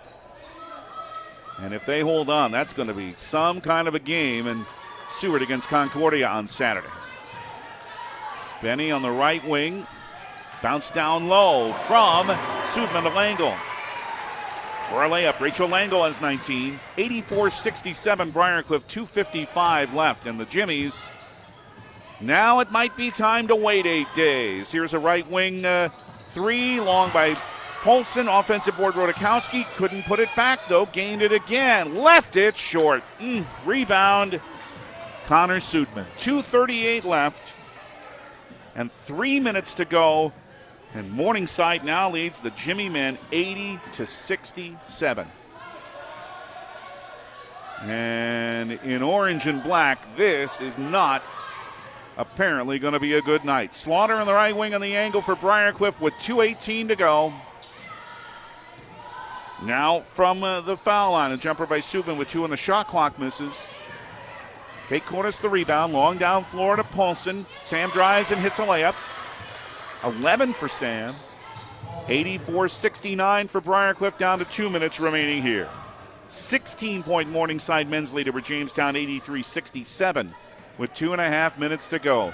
It appears both teams are going to have an 8-day excruciating wait to learn whether they'll play anymore this year. Subman, 9 on the shot clock. Briar Cliff taking some time off and makes some sense. Here's a drive to the right block, off the rim by Benny. Rebound loose. Picked up by Busick and fouled by Kennedy Benny. Her fourth, so Busick will have a couple of free throws.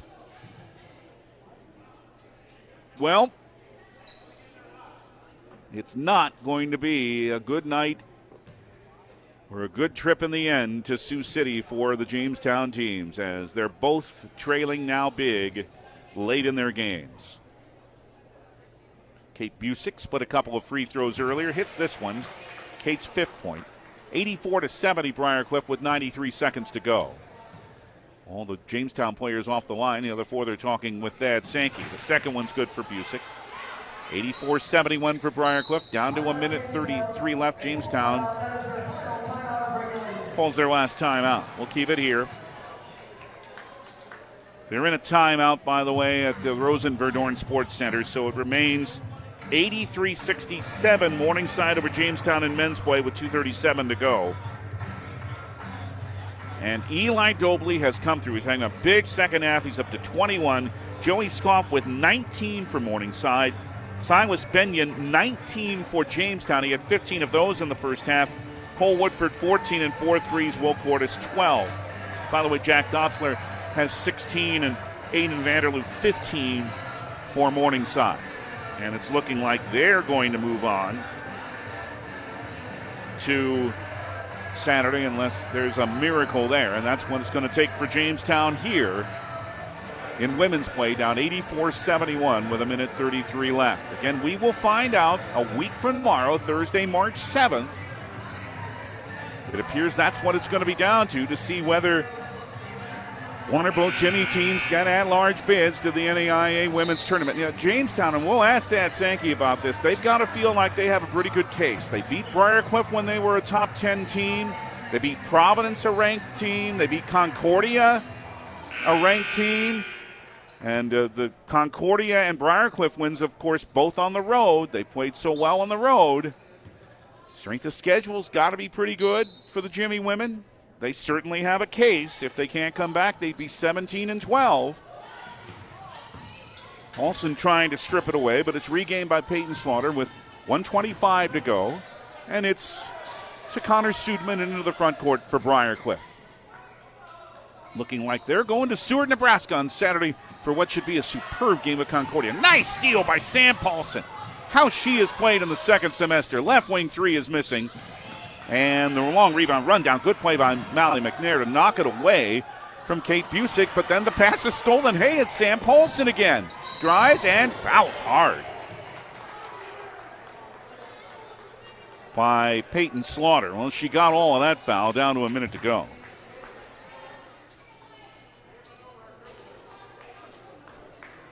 They're going to call it a player path foul. They might. Well, no, players are on the line. They're not going to call the player path foul, but it is the fourth on Slaughter. And Sam Paulson has 2 for the line here. First is too long. She's missed 3 in a row. 83-70 Morningside's men over Jamestown, down to 2:08 left. One more for Paulson. Off the back rim again. Rebounded by Connor Subin for Briar Cliff, who's up 84-71 with 54 seconds to play. Subin keeps the dribble going. Connor. Hand it now to Peyton Slaughter. Down to 13 on the shot clock.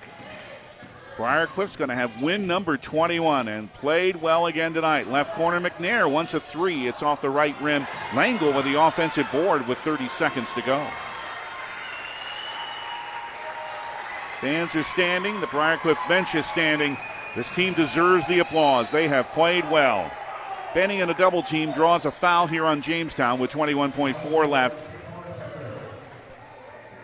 It's the fourth on Kaya Tower. Kennedy Benny will have a couple of free throws. A chance for another double-digit game. Not 30 or 23, but with this free throw, she now has 10 tonight. 85-71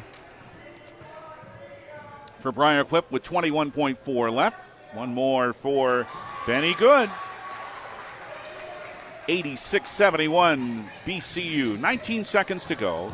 Tower with a baseline drive and score for Kaya. Now up to 14. 17-83 for her career. Inbounded to Benny. 86-73 Briar Cliff, down to 12 seconds left.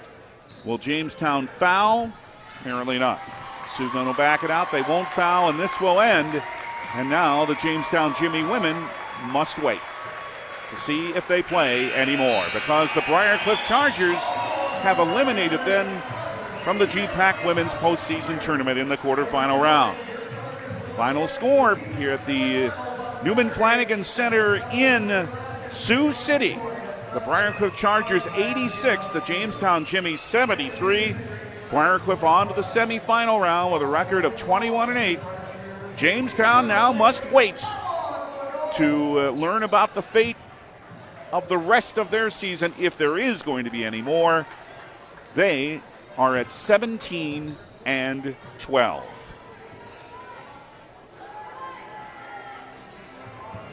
And for the Jamestown Jimmie men, we can tell you it looks to be over in this tournament for them as well. Morningside is now up 17 with a minute 2 left.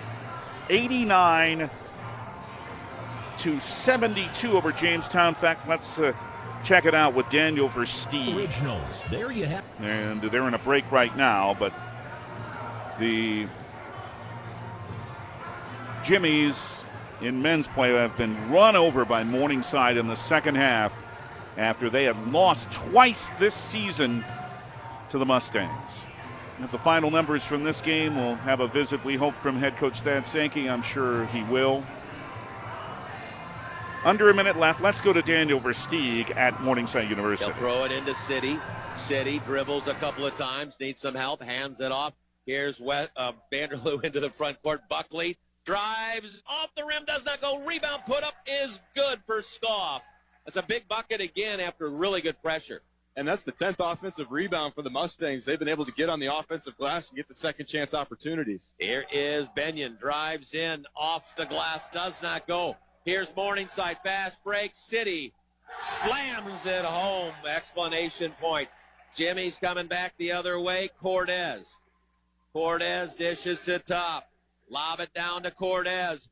Ball off his fingertips. Morningside with the basketball. We have 50 seconds left in this one. The Mustangs going to come away with a big victory.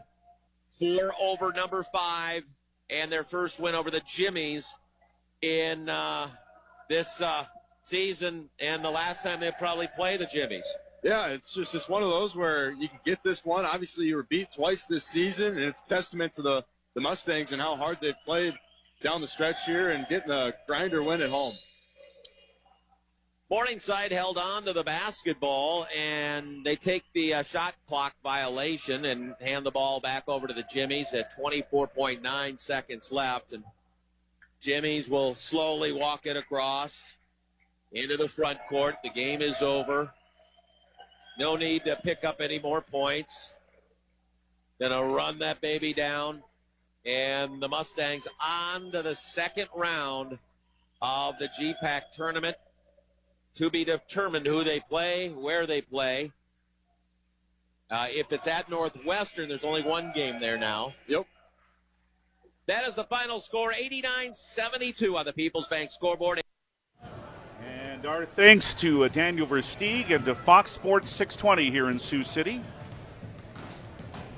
And that ends what's been a tough night for Jamestown Jimmie's basketball as they have played their last GPAC games. They will hope to represent this conference at least one more time in the NAIA tournaments.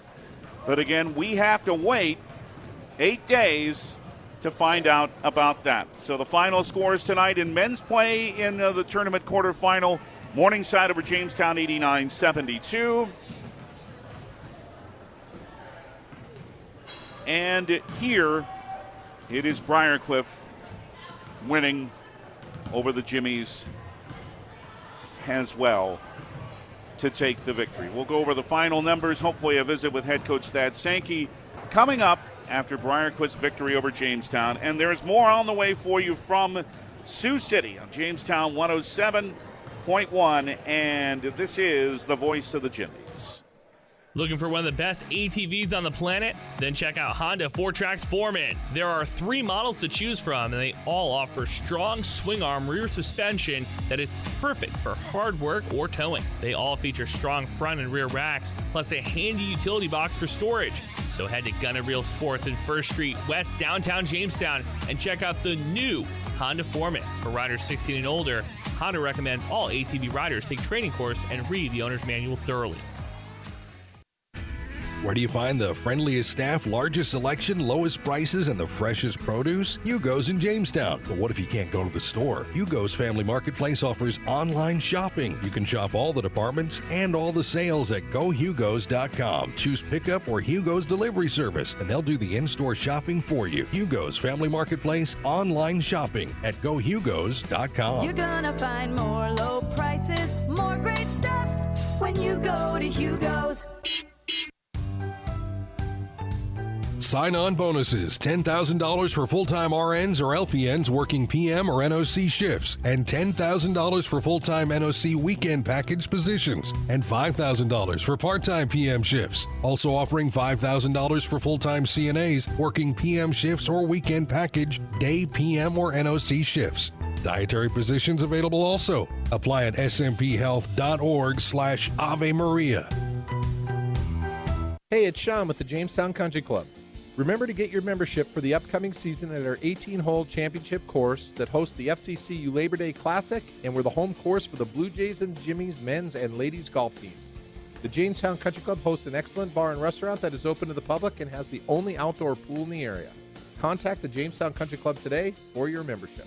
And congratulations to the Minnesota Twins' Joe Mauer on his election into the Baseball Hall of Fame.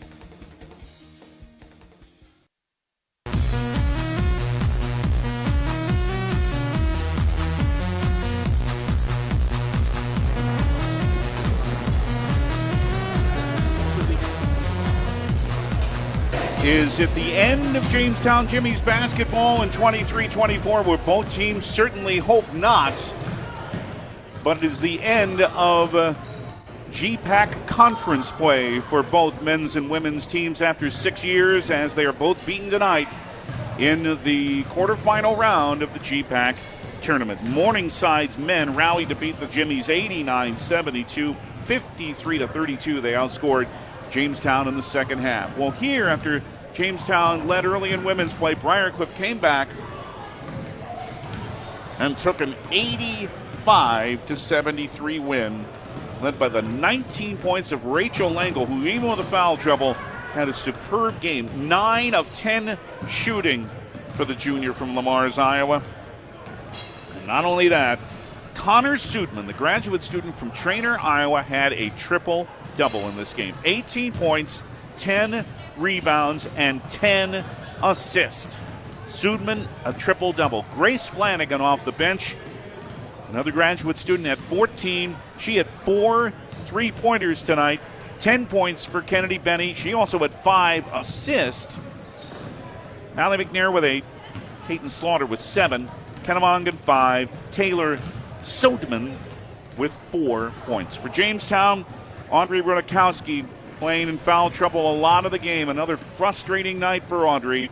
She did have 18 points. That wasn't frustrating, but she was 6 of 16 shooting. Also 7 rebounds for Audrey in what she hopes was not her last game as a Jimmie.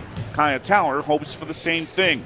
14 points for Kaya, but only 5 of 14 shooting. A couple of assists and a couple of steals for Kaya. Samantha Paulson again really showing well off the Jimmie bench. 5 of 7 shooting for 11 points in 21 minutes. Jalen Martinson 9, 7 of those in the first 4 minutes of the game. Kate Busick with 9 tonight. She had a couple threes, only 4 for Kate Cordes. And once again, Briar Cliff just didn't let Kate have any good looks. Just 2 of 8 shooting for Kate tonight. Hannah Haga went 6 off the bench, and 2 for Megan Oswald. Both teams were over 50% in the first half. Tailed off a little for Briar Cliff. They ended at 48% on 30 of 63, 10 of 21 on threes, 15 of 20 at the line. Jamestown, 44% shooting. They were held to 36% in the second half. 26 of 59 overall. 4 of 11 on threes. They were 17 of 22 at the line. Jamestown had a rebounding advantage of 31-28. 14 turnovers on Jamestown, 12 on Briar Cliff. 20 assists for Briar Cliff. Sudman with 10 as part of her triple-double, and Benny with 5. 2 each for Cordes and Tower for Jamestown. The Jimmies did have 8 steals, 3 by Paulson, 2 by Tower, 2 by Busick.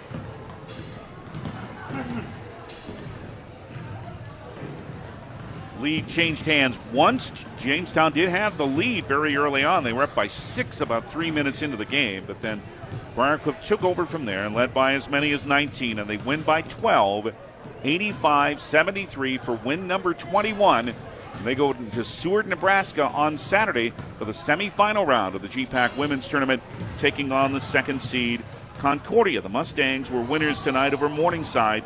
That final was 86-65. The other semifinal will pit top seed Dordt against the 5th seed Dakota Wesleyan. Dordt over Doane tonight in Sioux Center, 85-75, and Dakota Wesleyan, after struggling last Saturday against the Jimmies, beat Northwestern tonight in Orange City by a score of 80-68. So it's Dakota Wesleyan at Dordt in one women's semifinal Saturday, and Briar Cliff at Concordia in the other. The championship games of this tournament will be played on Tuesday. All the games played on the home courts of higher seas. And for the Jimmie men, after a solid first half, Morningside blitzed the Jimmies with a 10-2 run to start the second half and ended up with a 17-point win over Jamestown, 89-72. The Jimmies still shot 48% in the game, but Morningside got the rebounding going and had 21 points each from Joey Scoff and Eli Dobley. Dobley especially had a big second half in that game.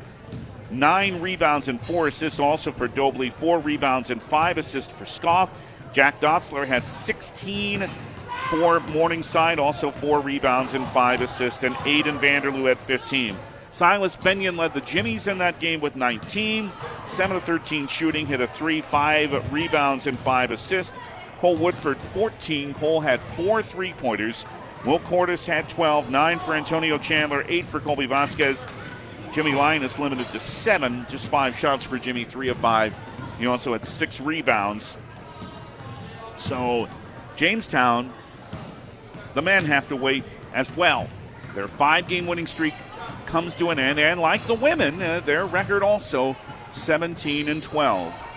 But again, both teams, I think the women especially, have good cases to make for getting at-large bids into the NAIA Women's Tournament, and we'll see whether that happens. But for the men, after a rough start, starting 2-7, and who knows, that could hurt them, but they came up with good wins late in the year. Will it be enough? Again, the NAIA tournament fields, there are automatic qualifiers, of course, for postseason tournament winners and top seeds in the regular season. That's how it goes.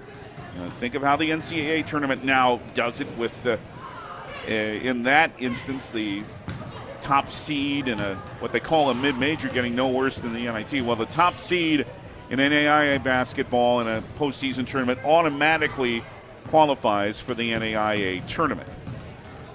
So in this case, that's Dordt among the GPAC women and Northwestern for the men. But the Jimmies, after losses tonight for both genders, will just have to wait and see. In women's action here in Briar Cliff University at the Flanagan Newman Center in Sioux City, it was Briar Cliff 85, Jamestown 73. We'll see if we can get a visit from head coach Thad Sankey, and we'll continue with more in our postgame from Sioux City in a moment on Jamestown 107.1. This is the voice of the Jimmies. How are you doing? Really? How are you doing? Are you taking the time to check in on you?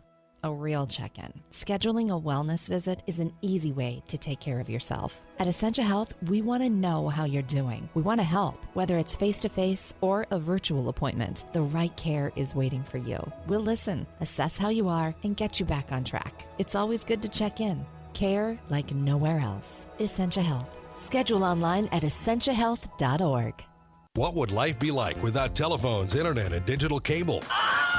Let's not even go there. Dakota Central is proud to be the local company that provides you with these high-tech communication options. Whether it's the crystal clear telephone connection, the digital cable that produces over 150 channels, HD and DVR, or reliable high-speed internet, Dakota Central provides it all, serving Jamestown and Carrington and beyond. Call 952-1000, 652-3184, or see them on the web at dakotacentral.com.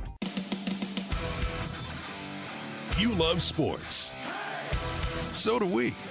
You know, the thrill of victory and the agony of injury. Hey, injuries happen. Thankfully, JRMC Orthopedics is ready to act fast. Jamestown athletes and their fans can choose the home team for their care. Call 952-4878 for quick injury attention. Home Team Sports Medicine. It's right here at JRMC. Two Rivers Activity Center in Jamestown is now hiring. Track has openings for several part-time positions. Track offers a flexible schedule. We will work with you to make a schedule that fits your busy lifestyle. Track also offers a fun work atmosphere, and every employee of JPRD receives an employee pass, which provides free green fees at Hillcrest Golf Course, complimentary open skate at the Winter Sports Building, and free daily admission into Two Rivers Activity Center. Learn more about our open positions and apply online today at trackjamestown.com. Building a business requires strength, courage, and a solid reputation. So, when you're ready to build a building to house your business or remodel your existing business, you want the same qualities in your commercial construction contractor. And that's where Hillerud Construction comes in. Trusted, experienced builders who specialize in commercial building construction. Their experience saves you time, stress, and money. So visit hillerudconstruction.com and let's get building.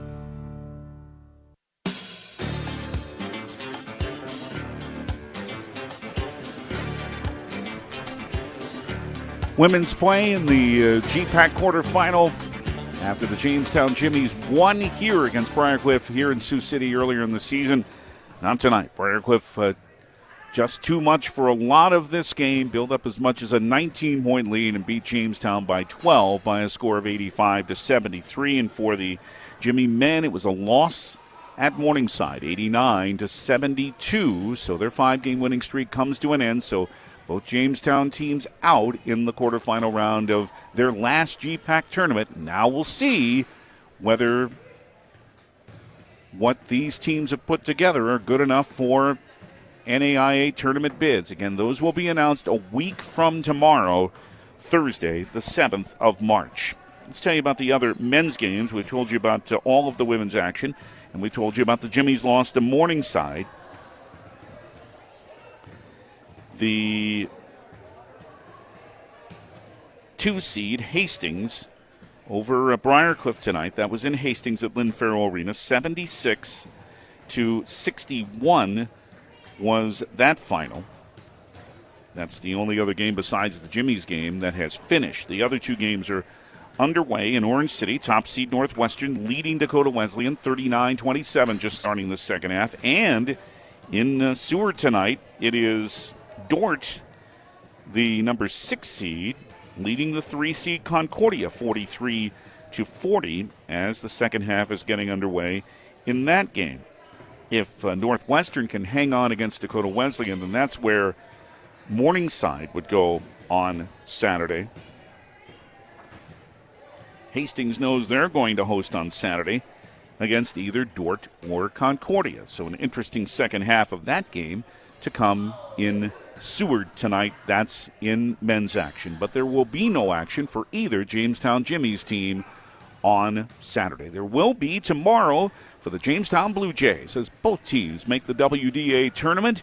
The girls, after coming through with that victory in Williston last Friday in the play-in game, playing so well to win 71-55, will play tomorrow against the Minot Majels, who have been absolutely dominant this season. Greg Grenz will have these games for you tomorrow, and he'll start with the Blue Jay girls against Minot around 1:45 tomorrow from the Bismarck Events Center here on Jamestown 107.1. And then for the Blue Jay boys, they did end their season well a week ago yesterday with their victory against Dickinson to end the regular season. They're the 7th seed, and they have to play the hottest team in North Dakota AA boys basketball right now. Kindred is still unbeaten in Class B, but Bismarck has won 14 in a row in AA. And the Demons will be whom Jamestown faces tomorrow, and Greg will have that for you also at around 6:15 here on Jamestown 107.1 tomorrow evening, and we'll be back to cover the Jamestown girls and boys on Friday in the second day of the WDA tournament. So for the Blue Jays, there is still action ahead. For the Jamestown Jimmies, we're just going to have to see. Tonight, a rough night in Sioux City for both teams. Our thanks to Asi Tupua, the sports information director here at Briar Cliff University. And I'm not saying this as if this is the end for this season. I hope it isn't. But if it is, my thanks to both staffs, the players of both Jamestown teams who have just been so wonderful to us and to me personally this year. And I hope there's more to come. We'll find out a week from Thursday if there is. Again, Thursday, March 7th, a week from tomorrow, is when the at-large bids for the NAIA tournaments will be announced. And we'll find out whether one or both Jamestown teams or neither will keep playing in 23-24. Again, for the men tonight, a loss to Morningside in Sioux City, 89-72. And here at Briar Cliff University, the Chargers with win number 21, their 4th straight win, just too much for the Jimmies tonight. Final score one more time was Briar Cliff 85, Jamestown 73. Thank you for joining us, and good night from Sioux City, Iowa. This is the voice of the Jimmies. Jamestown Jimmie's basketball has been brought to you by Jamestown Regional Medical Center, Hillerud Construction, SMP Health Ave Maria, Gun and Reel Sports, and Originals, and by Dakota Central, Hugo's Family Marketplace, Essentia Health, Jamestown Country Club, Jamestown Parks and Recreation, and Johnny B's Brick House. The preceding has been a presentation of the voice of the Jimmies, Jamestown 107.1.